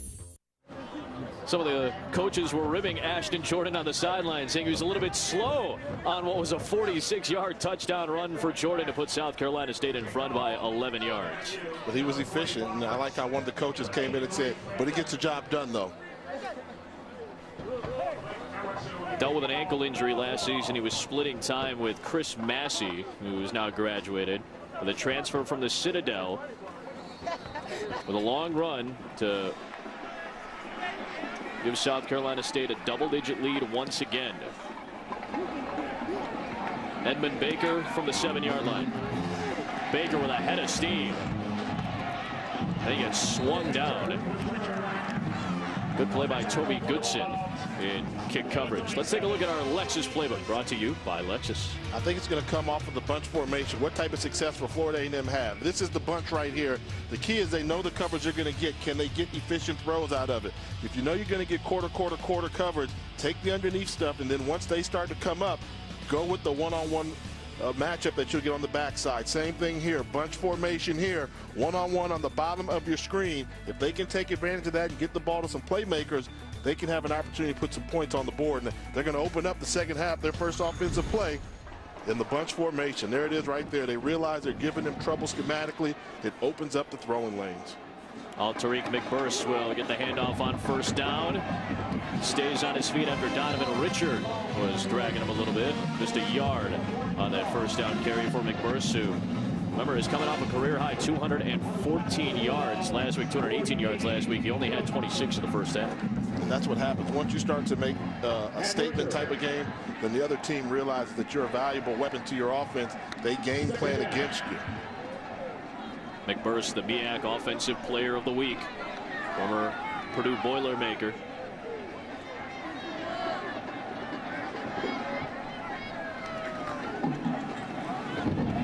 McBurse. Great play by Ingram. Courtney Ingram got past his blocker and squared up McBurse nicely for a loss of 2. It's 3rd and long. Coming up from that outside linebacker position, Corey Ingram, 5 feet 10 inches, 200 pounds, plays that small outside linebacker position for this Bulldog defense with defensive coordinator Mike Thomas. Yep. Mike Adams, pardon me. Now 3rd and long, 5 of 10 today. FAMU on 3rd down. Washington coming in off the edge. A shot down the middle and a good catch by Kevin Elliott for a 1st down. To the 46-yard line. Elliott picks up 18 yards. Good play from Fleming on 3rd down again. I mean, standing strong. He can make all the throws you want. You see Elliott come around there, the 3rd guy to go across the middle, and he's not afraid to give up his body. Kevin Elliott, one of the impact players for this Florida A&M offense. He's the senior wide receiver. And what he really does well is run after catch. He uses a big frame to catch the ball, goes across the middle, as you just saw there, making those type of big plays. Well, they'll work out of the pistol here with Page in the backfield.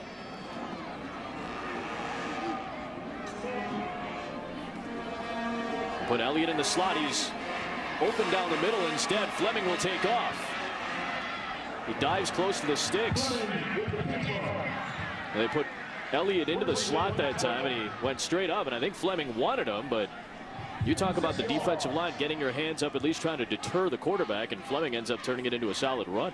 Yeah, that's what he did. If you catch him up in the air, then take off running, and more importantly, as a quarterback, if you realize there's man-to-man coverage, that means there's nobody to account for the quarterback in the running game, so you can always take off and pick up big chunks of yardage versus man-to-man coverage if you can find a crease.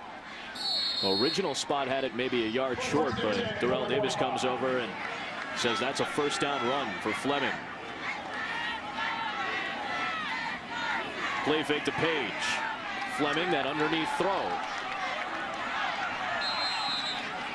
Turning close to the 1st down marker once again.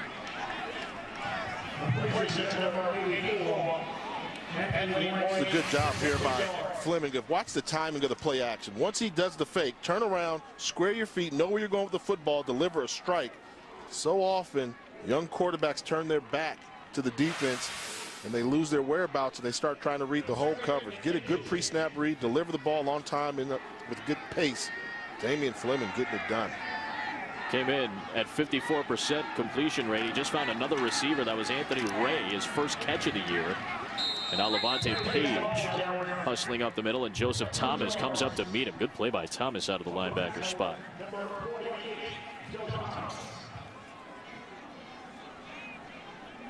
Thomas, great week last week. Levante Page leads the MEAC in scoring. Well, 2 guys that have really done good things for their respective ball clubs this season on both sides of the football. It's a 1st down short run. Set up at the 33-yard line. Bubble screen thrown out for Lennon's 10th catch of the day. Makes a couple of moves. A flag is thrown. A career high in catches for Lennon Lenworth. Redshirt freshman from Fort Lauderdale. Lennon, he said they love to get him the ball in space, and he's had the ball in space often today. They like to run the screen for him. This is going to come back. It was a late flag, actually. Turned around the oncoming defensive back on the outside by the wide receivers. Several times today we've seen that call. Offense. 10-yard penalty from the spot of the foul. 1st down.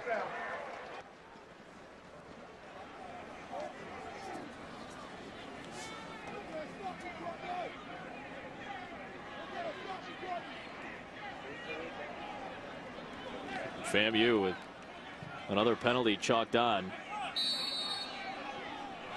Their 6th of the day. And they've had good plays. They've had to bring him back. So 1st and 20. We've seen a couple of these be converted by Florida A&M already today. Tariq McBurse on a screen pass. We'll get close to the original line of scrimmage. 6-yard pickup. And the reason why Florida A&M's been able to convert it is because of their coaching philosophy. 1st and 20, you don't have to get it all back. in one play. You just need 3 plays of 7 yards apiece, and you can pick up the first down. And you see right there, they get pushed way back. They settle for a little screen pass to McBurst on the outside. He picks up 7 yards. Now you're at 2nd and 11. You've got 2 chances to make it, easier odds.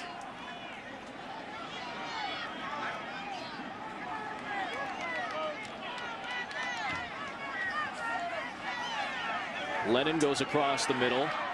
Second receiver does too. That's Edmund Baker. Baker will pick up 9 yards, and they'll set up a 3rd and manageable situation here after a 1st and 20. Very makeable 3rd and short. And watch this. You're going to see one guy go across the zone. That's not who he's going to. They're going to the second guy coming across the zone, and Baker. One guy goes in to clear it out. You bring in the secondary receiver to sit softly in the zone and pick up positive yardage.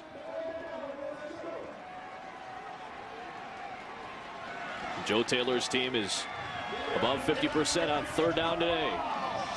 Bulldog crowd gets into it. Rattlers need 3 yards. They send McBurst out. What an open field tackle by Courtney Ingram to force a 4th down.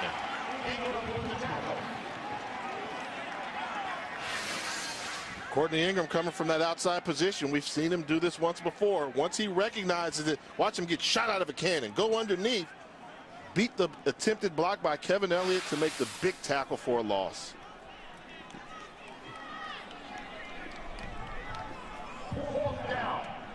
And Ingram, along with Devon Quattlebaum, they've split time at that outside backer position. Mike Adams says there's not a true starter. Those guys split it just about 50-50 because he has trust in both of those guys. 5 on the play clock. They're trying to set up a field goal from Trevor Scott. It's a 48-yarder. They get the snap down, and Trevor Scott will miss it wide to the right.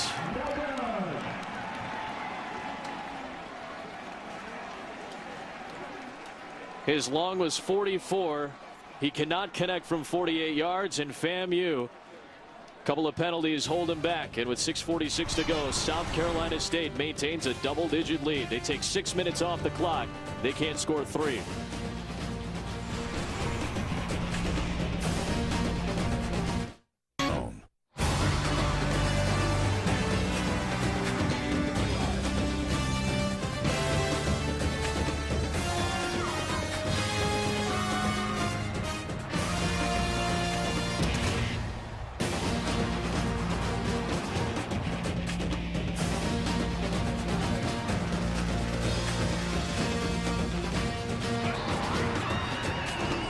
Bringing the flavor, brought to you by McDonald's.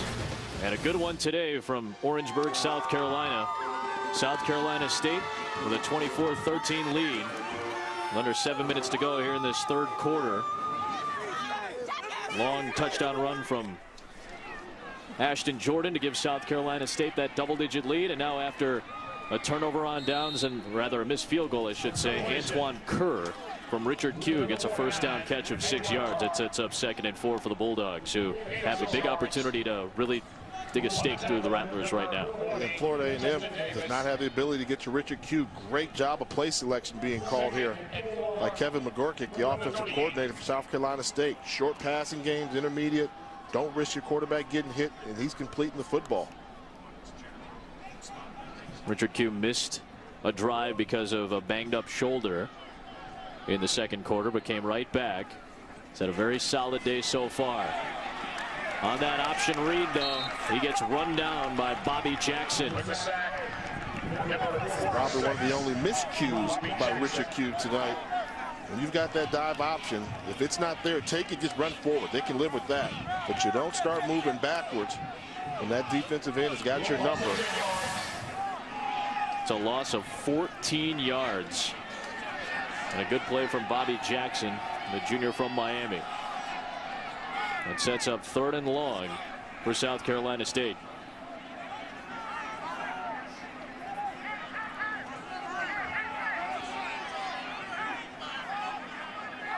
To the pressure from Florida A&M. They only rush 4.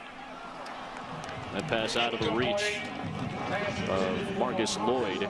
on the sideline, and that brings up 4th down. So FAMU, after missing a field goal, does get the 3 and out, and now an opportunity to get the ball back. Yeah, they should get the ball back with good field position. You know, normally, Coach Buddy Pugh does not mind relying on his defense to go out there and win football games. But in this contest, this has been one of the few times I've actually seen a team have continued success in moving the football down the field versus this Bulldog defense. So they can't be too comfortable here in Orangeburg just yet, because the Rattlers have figured out a way to move the ball on your defense. Pressure came from FAMU's punt team, a return team, and Erickson and the Bulldogs down that at the 43-yard line. Just a 29-yard punt. FAMU's got the football with 5 minutes to go in the 3rd.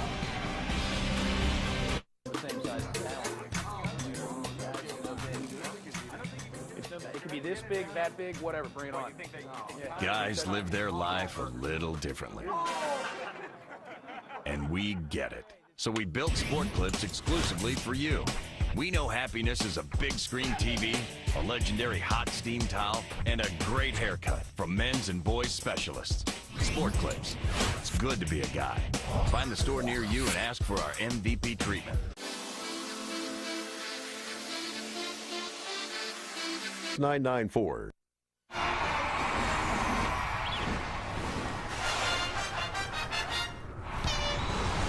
On the campus of South Carolina State University, Orangeburg, South Carolina.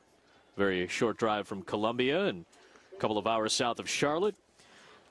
Make sure to visit our Facebook page at facebook.com/ESPNU. Who do you think will win the Black College National Championship this season?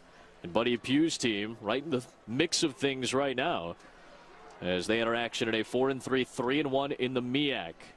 His team on defense, and FAMU down 11 with the football in good field position. Damian Fleming can't get to the edge. He gets swallowed up, but a flag is thrown.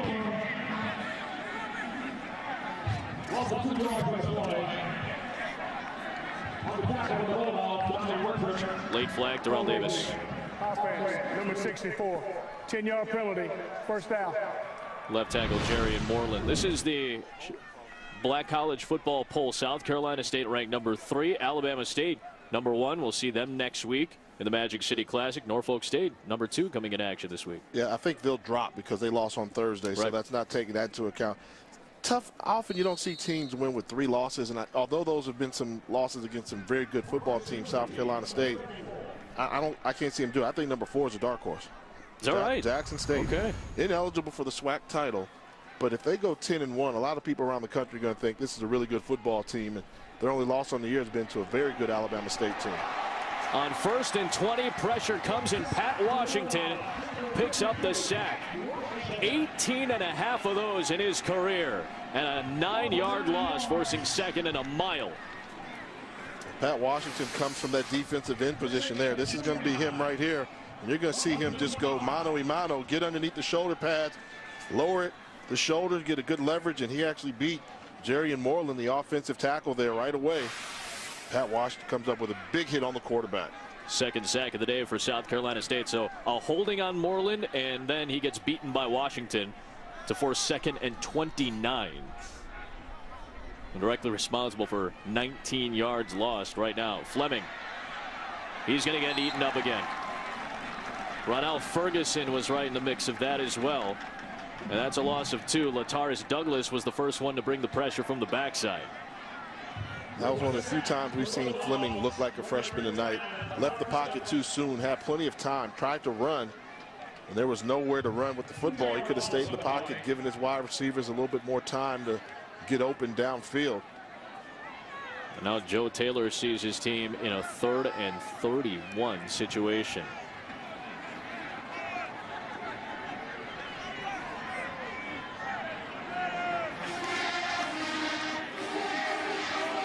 Short pass thrown out to Timms. Got to get a little bit of extra yardage, and Pat Washington got to him one more time, 11 yards, and that makes the punt a little bit easier. Under 3 minutes to go here in quarter number 3.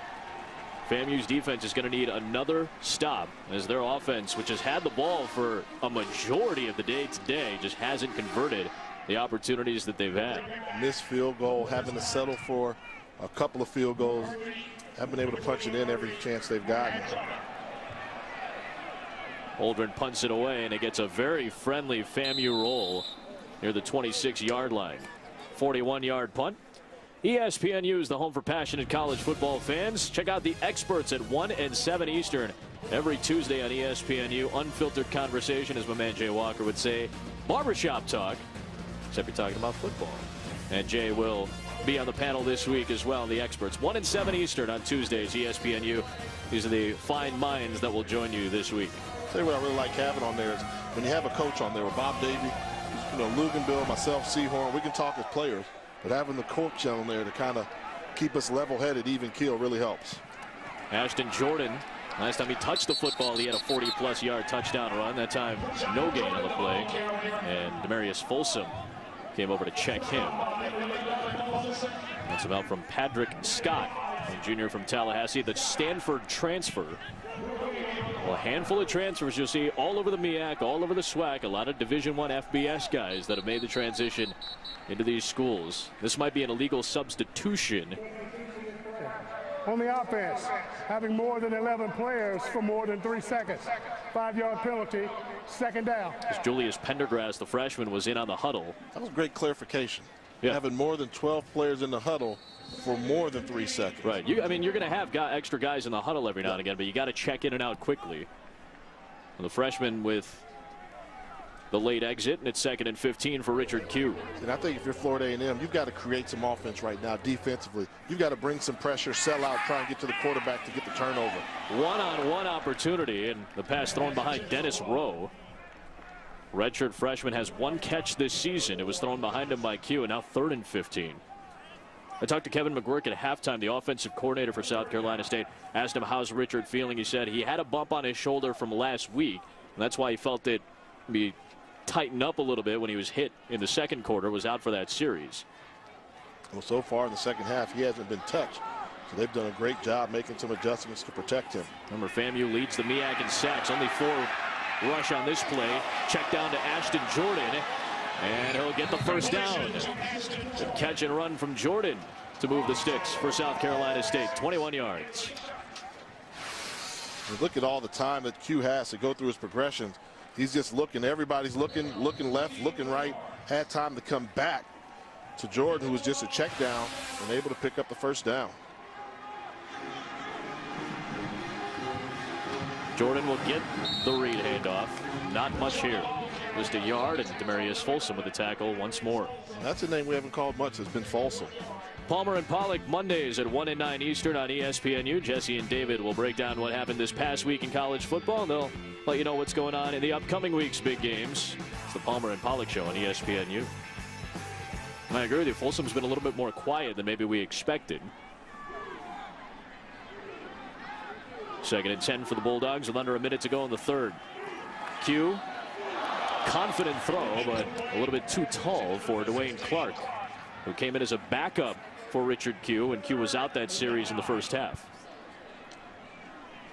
Talk about Folsom. I mean, he's the best pass rusher for this Rattler defense, and he's a guy that they look to come up with that big play, that big turnover, and been kind of silent thus far this evening. And I think a lot of it has to do because schematically they haven't put him in that line of scrimmage.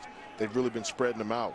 He made a transition from a tight end to a linebacker when he was a freshman, and he's become a great defender. On 3rd down, pressure comes. McDonald can't catch it as he turns around.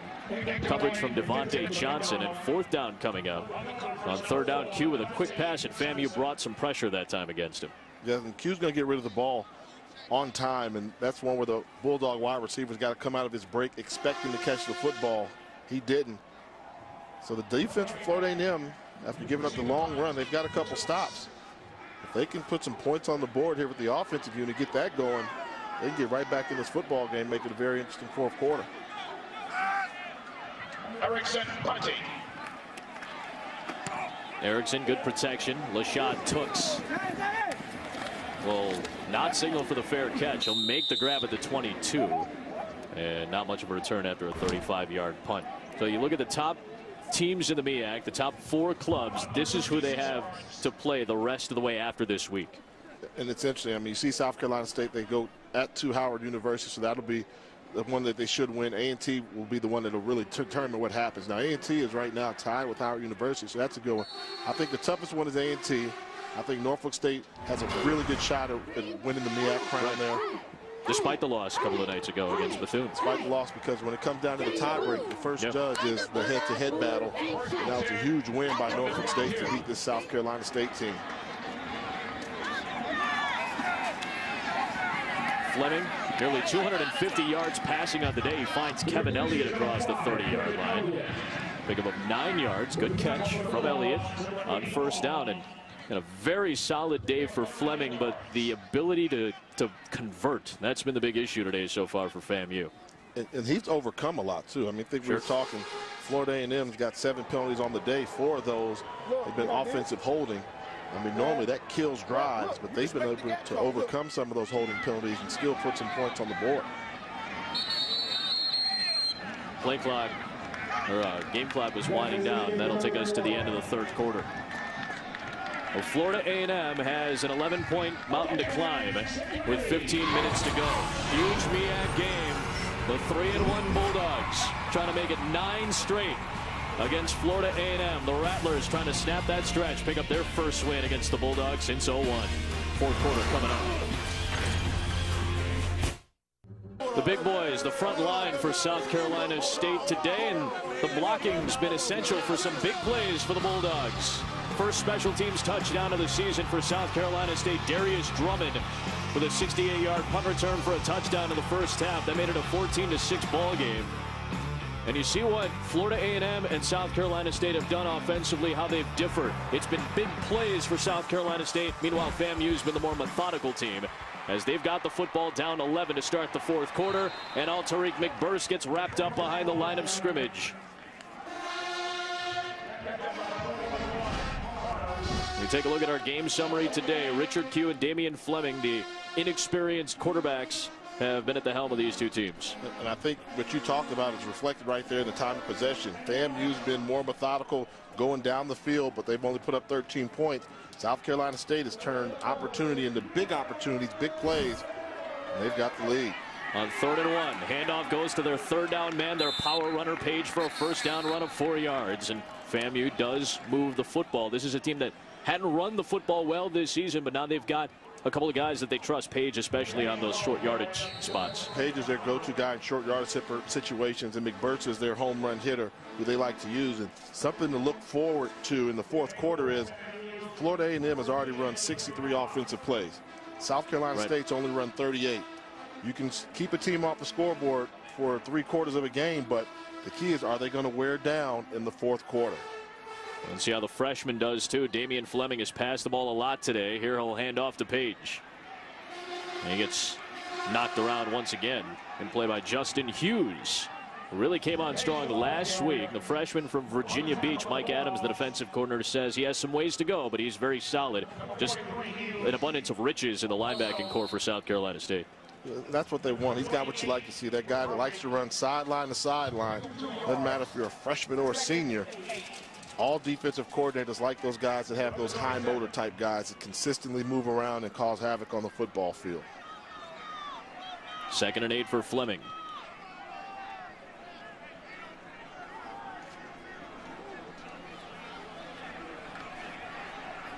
Another short pass. Lenworth Lennon gets knocked down after a gain of 3 by Darius Drummond. Drummond started at cornerback in week 2 for Yari King when King was out with a concussion. King's back in the lineup, but Drummond has earned his starting spot, and you see why. Great special teams and a nice open field tackle there. 3rd and 5.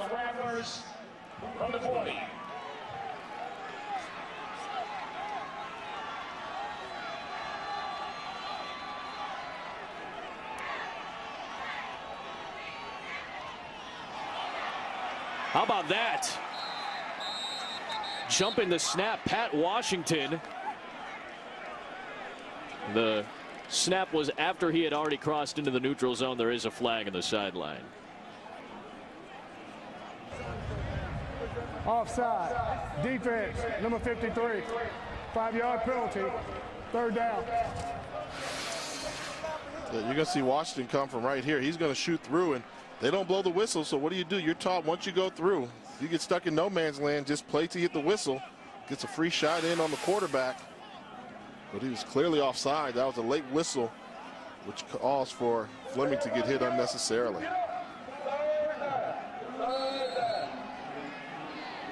And Pat Washington, who's already been big today, attacking Fleming.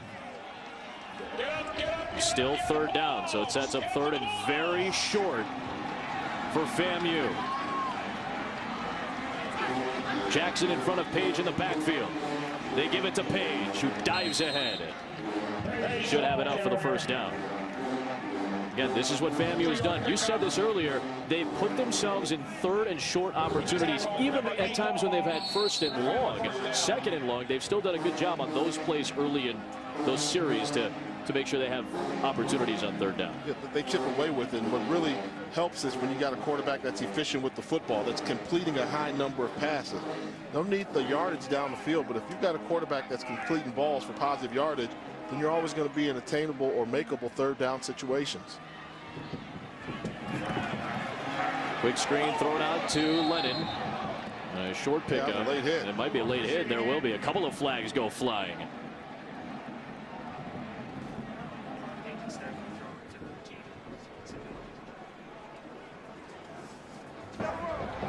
After the play, personal foul. Number 10 of the defense. This is a late hit. He's on the white. Yep. Yeah, you can't come over there. You got to ease up. Once you see that's taking place, if you're Terrell Fitz, number 10 in red, you've got to ease up off that. You can't make that hit 2 or 3 yards off the field of play. Well, FAMU will get a chance to move the football forward. Outside of the obvious scoring touchdowns, they've extended drives, but is there something Florida A&M needs to do to get a score here? Is there something that they're not doing? I think stop hurting themselves. I mean, when they get close down, this is the time on the field where you see the holding penalty come in, and then they've got to overcome so much just to settle on trying to get a field goal.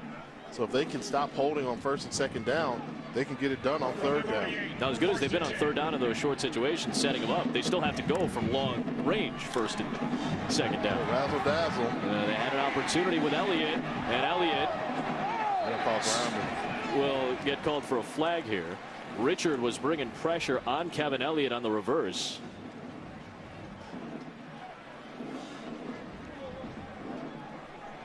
He was on his way down when he just tossed it out.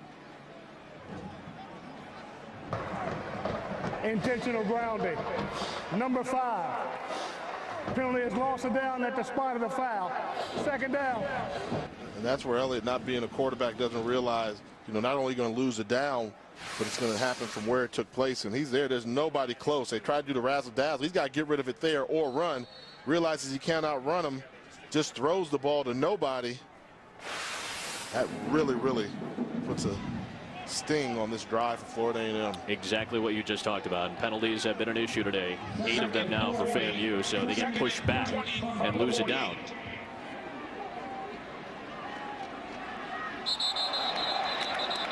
Brandon Curry on the right side of the line, claiming that Malcolm Reed brought him offside. Or was offside. False start. Offense, number 66. 5-yard penalty. Second down. And another penalty against FAMU, and it's Curry. I tend to agree with Curry on this one. I thought that he was drawn offside. You'll take a look here right on the middle of your screen right here. Let's see who gets going first. And I'm pretty sure. You're right. Yeah. I mean, and he was in there one full lunge. That's a tough call there on big Brandon Curry. 6'6", 310 pounds. Malcolm Reed jumped in against Curry. He was hurt. He's been hurt since the Norfolk State game.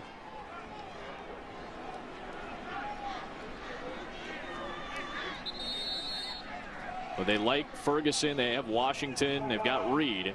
Those guys in the front line have been banged up a little bit for South Carolina State. It's a 30-second timeout. Well, Florida A&M uses a timeout. We'll take a break as well. 11:24 to go here in the fourth quarter. Buddy Pugh and the Bulldogs trying to hold on.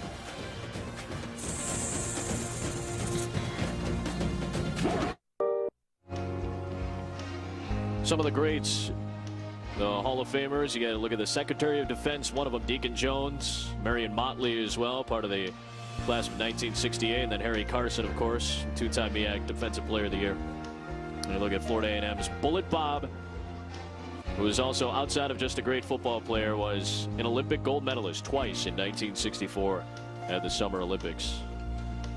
You mentioned this to me too, Jay. If you are good enough in these conferences to earn a nickname, that is a sign of respect that everybody else around the league is giving you. Bullet Bob, one of the greats. FAMU penalties have hurt them. They're at 2nd and 25.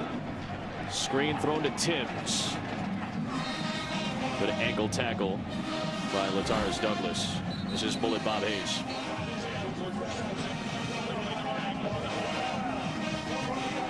Still 71 touchdowns for Dallas.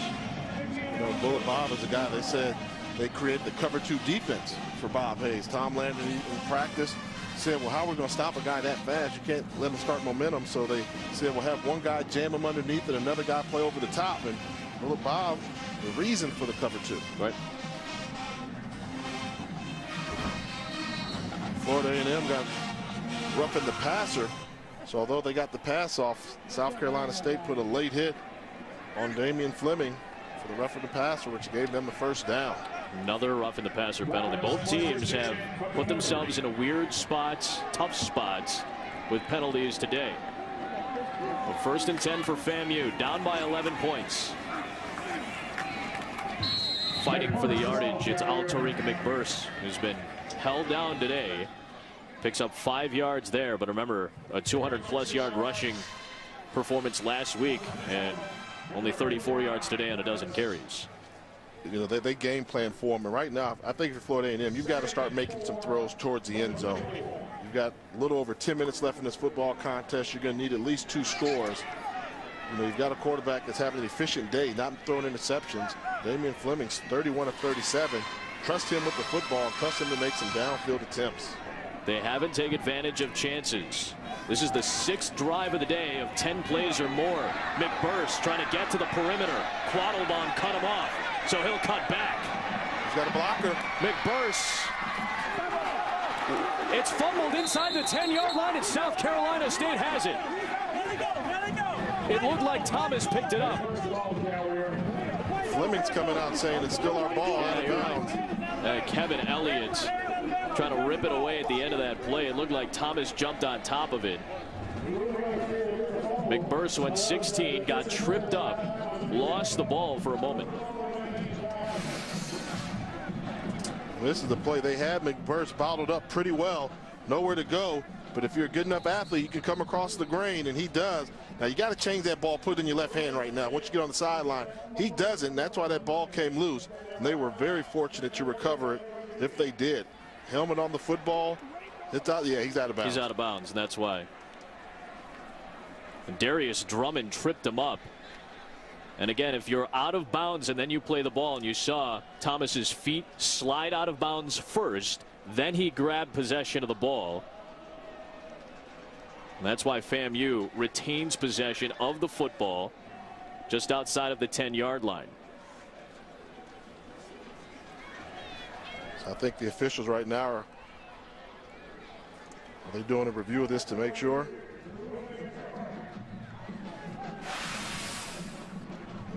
As we talked about it, you know, the MEAC conference is the only conference on the FCS level that when they have televised TV games, they actually utilize the replay technology. Following the recovery, the ball was forward and fumbled and out of bounds. By rule, it's ball back to the spot of the fumble. However, it remains a first down.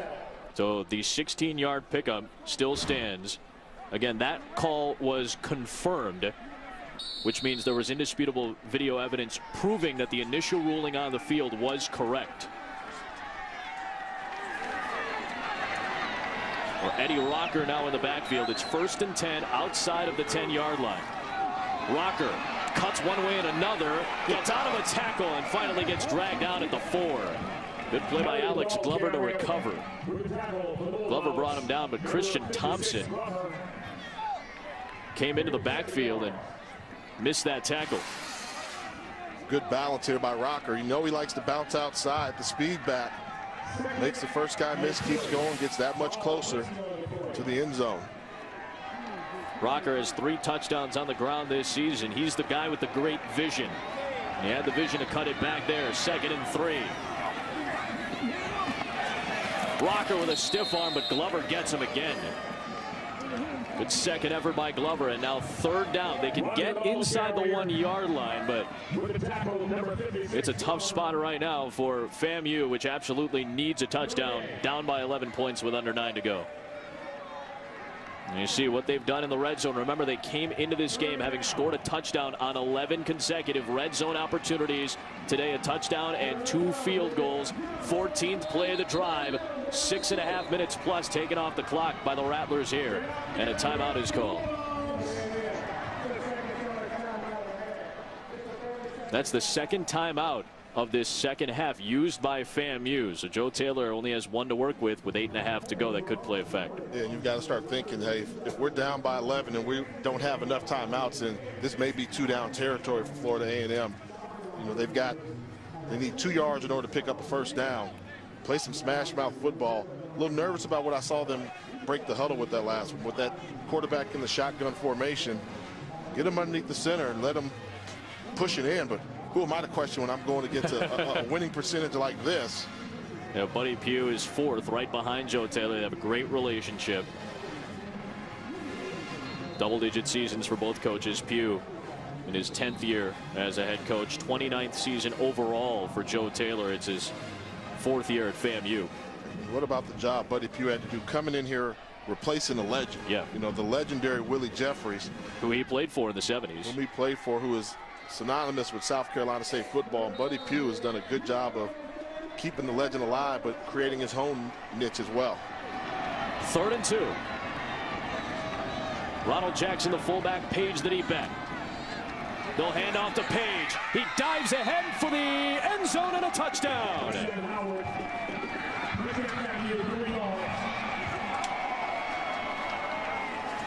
They heard the call, got away from the shotgun, put the quarterback underneath, and this is just going to be just drive the pile, put the big fullback in there, Ronald Jackson, allow him to go blow up a linebacker. Good job of realizing where the red zone was and getting in the end zone, and that's just what Levante Page does. 9 touchdowns on the season. Now that's his 10th. And it is now a 4-point game with 8:35 to go. Another long FAMU drive. 7 minutes, 14 plays, 78 yards, 7 on the board after Page punches it in.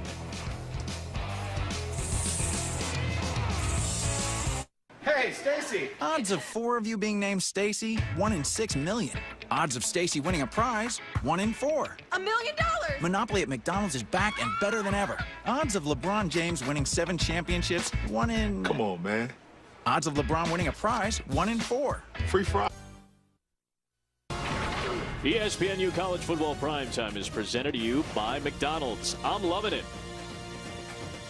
And everybody loving a gorgeous day in Orangeburg, South Carolina. The Martin Luther King Jr. Auditorium on the campus of South Carolina State, founded in 1896. This wonderful campus and university. And we want to talk about picturesque fall days.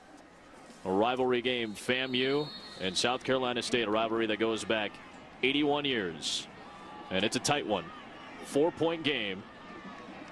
And FAMU getting set to kick away after a lengthy drive, taking 7 minutes off the clock and putting up 7 points to get back within 4.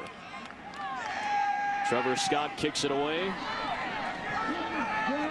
Julius Pendergrass from the 10-yard line. The freshman brings it out across the 30. Good return. Pendergrass to the 34. And you got to look at the ball control in this ball game. Time of possession, more snaps, more yards, but the Bulldogs have the lead. They've got the lead, but they've been on the field for a lot. The offense has been on the sideline a little bit. They've been so reliant upon the big plays. So I think if you're Florida A&M coach Joe Taylor right now, you got to tell your defense, hey, let's shut down the big plays, keep everything in front of you, good solid tackling. Now, if you're South Carolina State, on the other hand, do you try to be a little bit more methodical now? I think they realize they're going to need another score to win this game right now. You know, up by 4, that's not a comfortable enough lead where you can try and deflate the football. They need to get some first downs in one drive, and they can basically clinch this football game. They'll run the jet sweep with Pendergrass. They love that play with the freshman. 3-yard pickup. He gets hammered down by Brandon Hepburn. But Pendergrass, a converted running back. He was a great running back, hard-nosed runner in high school. They like to put him in spots to run. that's kind of what they do with this offensive philosophy they have. Their leading receiver a year ago, Elmore, was a converted high school running back. And then you talk about the other guys that catch balls for them. Those are Caleb Davis, former high school running back. So they like to have those running backs play wide receiver. Good hard run. Ashton Jordan, right across the 45-yard line. First down run of 10 yards. Jordan had that 46-yard touchdown run here in this second half as well. Junior from Summerville, South Carolina, and the redshirt sophomore from Florence, Richard Q, making just his third career start trying to lead the Bulldogs to a win. They'll likely need another score.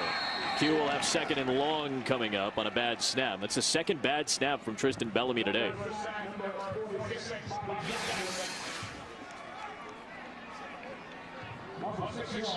The redshirt sophomore Bellamy, their most vocal offensive lineman. There are 4 first-year starters on this offensive line for South Carolina State. But this was the marquee game for them. They always get up for this game against FAMU, a team that leads the MEAC in sacks. 5-man pressure thrown out to Antoine Kerr, the all-MEAC tight end, back near the original line of scrimmage, and third down coming up for South Carolina State. Big play in this football game right now. Right. You've got a Florida A&M team that's been able to move the football, defense that's given up big plays. South Carolina State been so reliant upon it at this stage in the game, less than 7 minutes, 3rd and 10 to go. Come up with your best play. They're just 2 for 8 on third down today. They've only had 8 third downs today. Q, pressure coming. 4th down coming up. Was there a receiver in the area? And there was. They're going to say Tyler McDonald was in the area. Joe Taylor wanted an intentional grounding penalty. Richard Q in the offense, unable to sustain a drive, and now a chance for FAMU, down by 4. And one of the veteran coaches in college football, a 29th year head man, 4th at FAMU, Joe Taylor, sends Lashard Tooks back to return a Blake Erickson punt.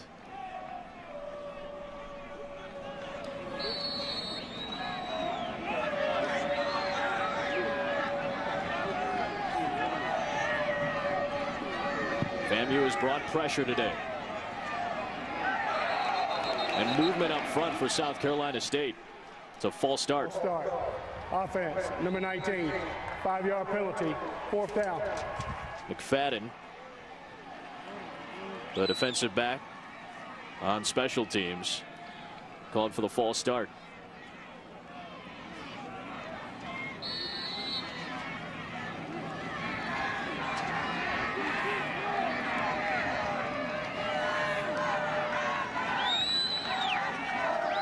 Like FAMU's going to try and overload the left side, go for a block. Pressure came, and Erickson got a good one off, but a line drive to Tooks, who takes it out to the 33-yard line.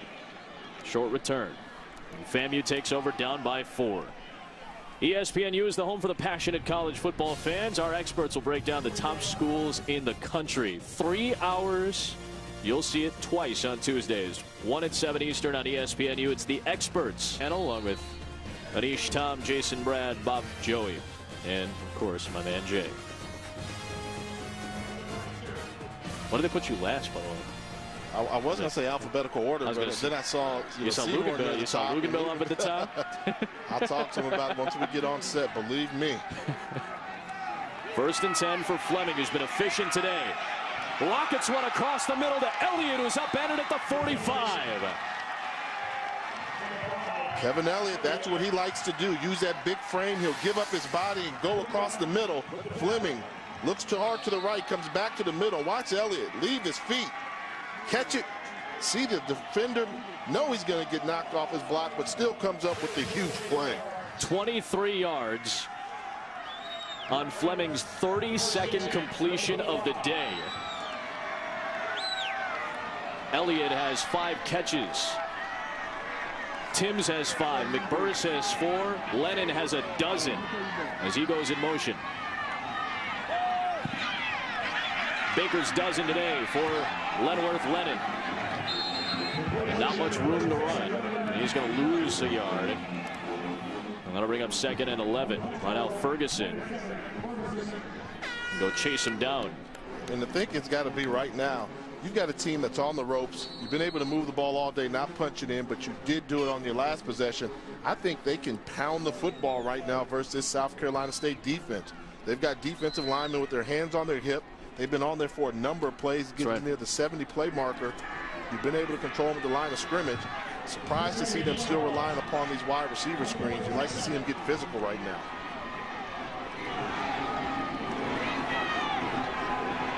Fleming with time. The freshman scrambling. Should set up about a 3rd and 9 or so with under 5 minutes to go. This is what's at stake today.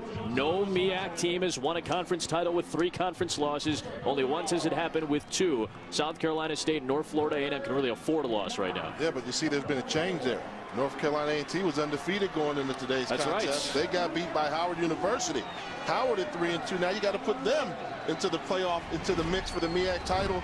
Congratulations to Coach Gary, the Flea Herald, getting that big win for Howard's homecoming. So now the MEAC is still up for grabs. It gets that much tighter and more tense on a 3rd and 9 for Fleming and the Rattlers. Fleming fires, open receiver. Tim's the first down catch. The Rattlers moving the football. 16-yard pickup for Tim's and a first down. Fleming, they say he does not play like a freshman. And today, 33 for 39, certainly has not thrown like a freshman today. And he's been in control, and I don't think we've come close to see him throw an interception. And that's how I really judge quarterbacks. Right. These inflated numbers, anybody can go out there and throw 67%. But when he goes downfield, he makes good decisions, and nothing close to an interception coming off his arm. We got 4 wide receivers to work with. Hands off to Rocker. Rocker inside the 10-yard line. Finally dragged down by Ellis. The Rattlers are in position for the lead. You can see it. They're controlling the line of scrimmage. They've got a worn-down defense on the ropes. They're pushing them down the field. Good zone blocking, great forward lean, downfield. Folks are trying to do arm tackles. I think you may need to get a timeout here if you're Coach Buddy Q, because your team is a little winded. They're getting pushed around by this very aggressive Rattler offense right now. They're having trouble getting everybody on the field right now. Leon Smith sprinting back onto the defensive line. First and goal for the lead. Rocker. Couple of yards and dragged down by Donovan Richard. A 5-yard pickup. It was Thomas on the stop rather, and 2nd and goal for Florida A&M. Yeah, I mean, this is setting up perfectly for Florida A&M right now. You can let some clock tick down. You're inside the 3-yard line, down by 4, and you've got an offensive unit that can play traditional smash mouth football with your quarterback under the center. I wouldn't be surprised if I'm South Carolina State. I'm looking for Levante Page if he's in the game, and all eyes on him. Page has been the short yardage guy, the goal line guy. They've got him in the backfield. He's got a touchdown today. The 80th play for Florida A&M in this game is going to give them the lead. Page into the end zone. They warm out. You know what they say down in Tallahassee? There's a phrase they say to describe the Florida A&M Rattlers. They say they strike, and they strike again. And the 3rd strike has been the charm, giving the Rattlers their first lead in this contest since 3-0 early on. The leading scorer in the MEAC has a pair of touchdowns today. And his Florida A&M Rattlers have a 3-point lead with 2.5 to go.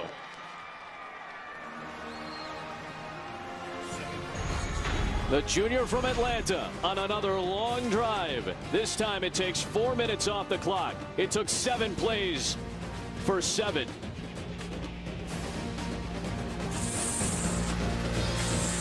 Mid-Eastern Athletic. The marching 100 has seen the Rattlers march down the field a handful of times, wearing out this South Carolina State defense. A touchdown has given the Rattlers a 3-point lead. And this is what's at stake right now. A handful of 1-loss teams, 4 2-loss teams in the MEAC right now. And I think it's mathematical elimination. Whoever gets the 3 losses, your season's done. Just about. And now you've got a bunch of teams right there that are all clumped together. And South Carolina State They cannot afford to get that second loss because they lost their game already to Norfolk State. So if they get that second loss, that would pretty much mathematically eliminate them from clinching an outright MEAC crown.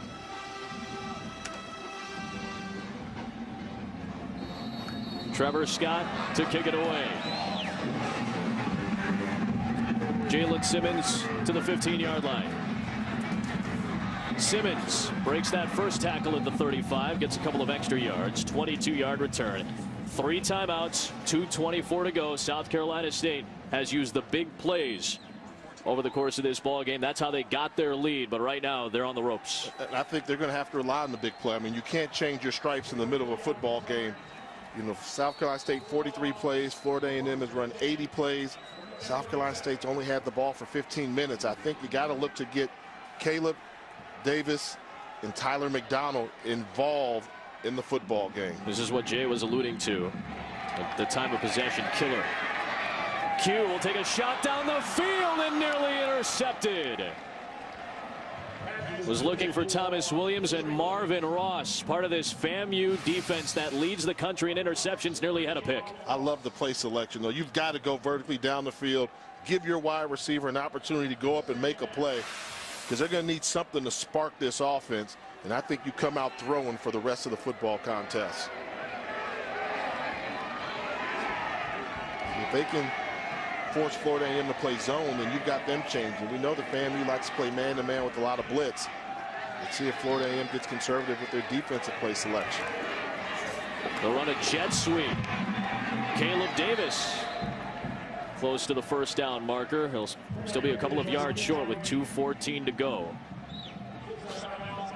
And a third down coming up for South Carolina State. Richard Q taking over as a starter for the injured Derek Wiley.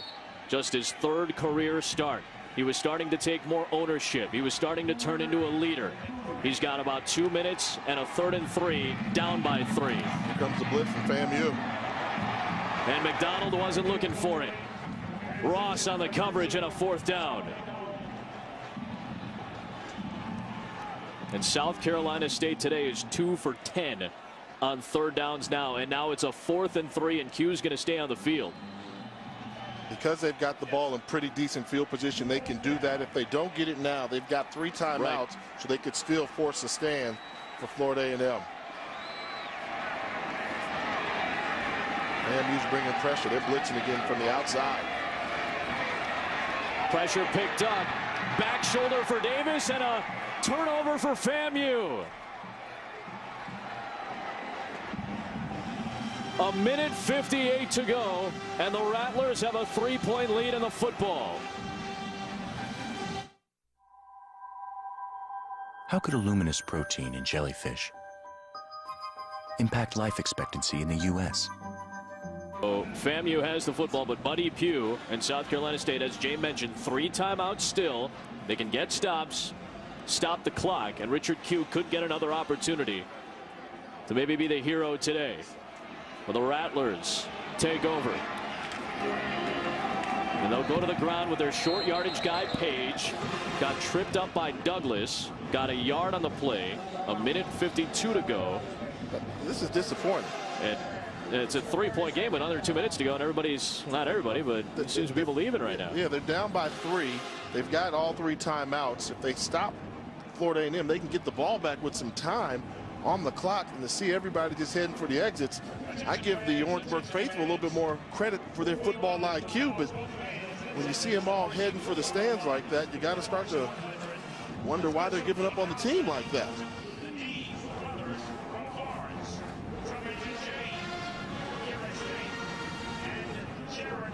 Mondays on ESPNU, it's the Palmer and Pollock Show at 1 and 9 Eastern. Jesse and David break down the past week. They'll get you set up for the upcoming week.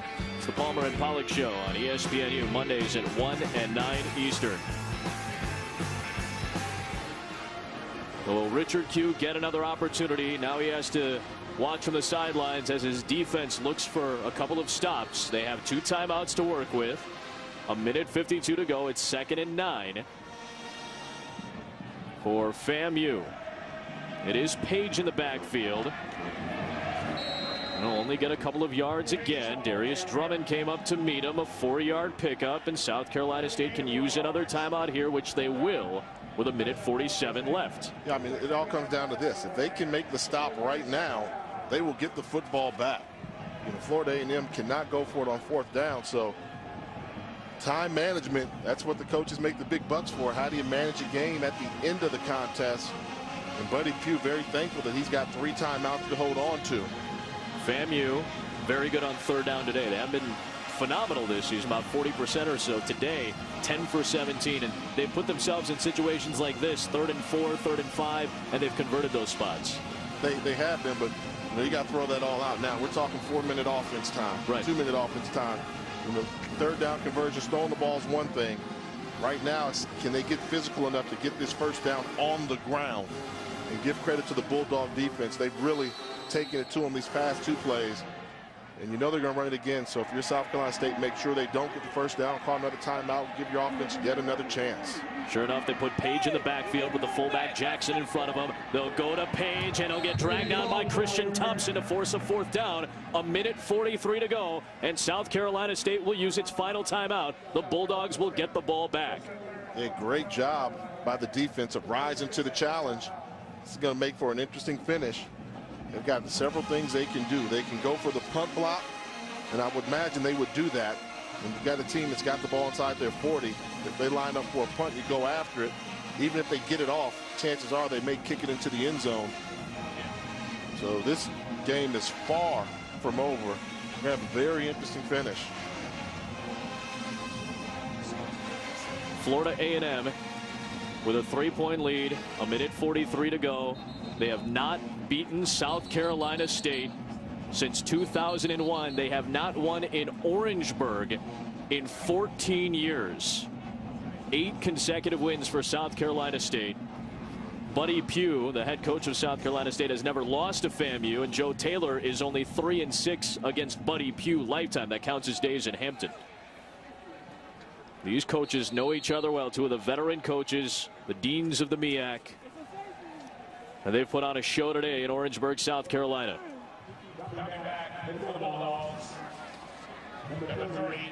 Darius Drummond is back to return along with Stephen Murphy. Don't forget that Drummond has a 68-yard punt return for a touchdown. It's a punt. Ronald Jackson trying for the 1st down. Ronald Jackson has it. FAMU is going to put this game away after a fake punt, and the fullback converts.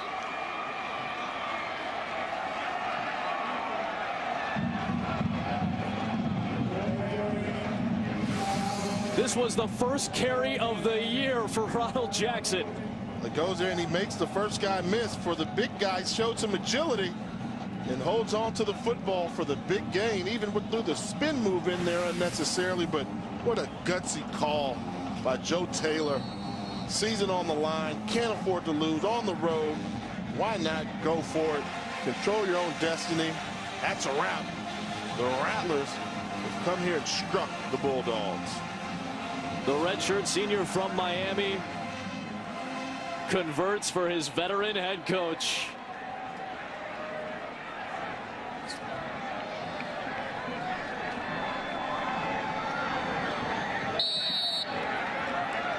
Rattlers can put this game away. What a call on 4th down.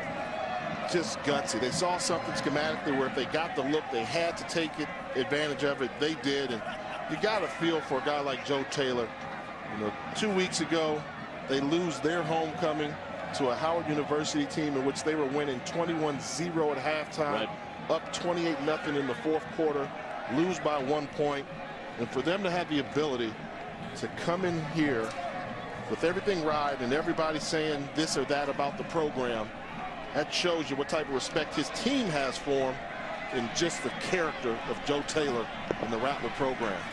One of the all-time winningest coaches in FCS football ever. A guy who's seen it all and has done it all and has really called it all. And today the old veteran pulled a big trick out of his hat.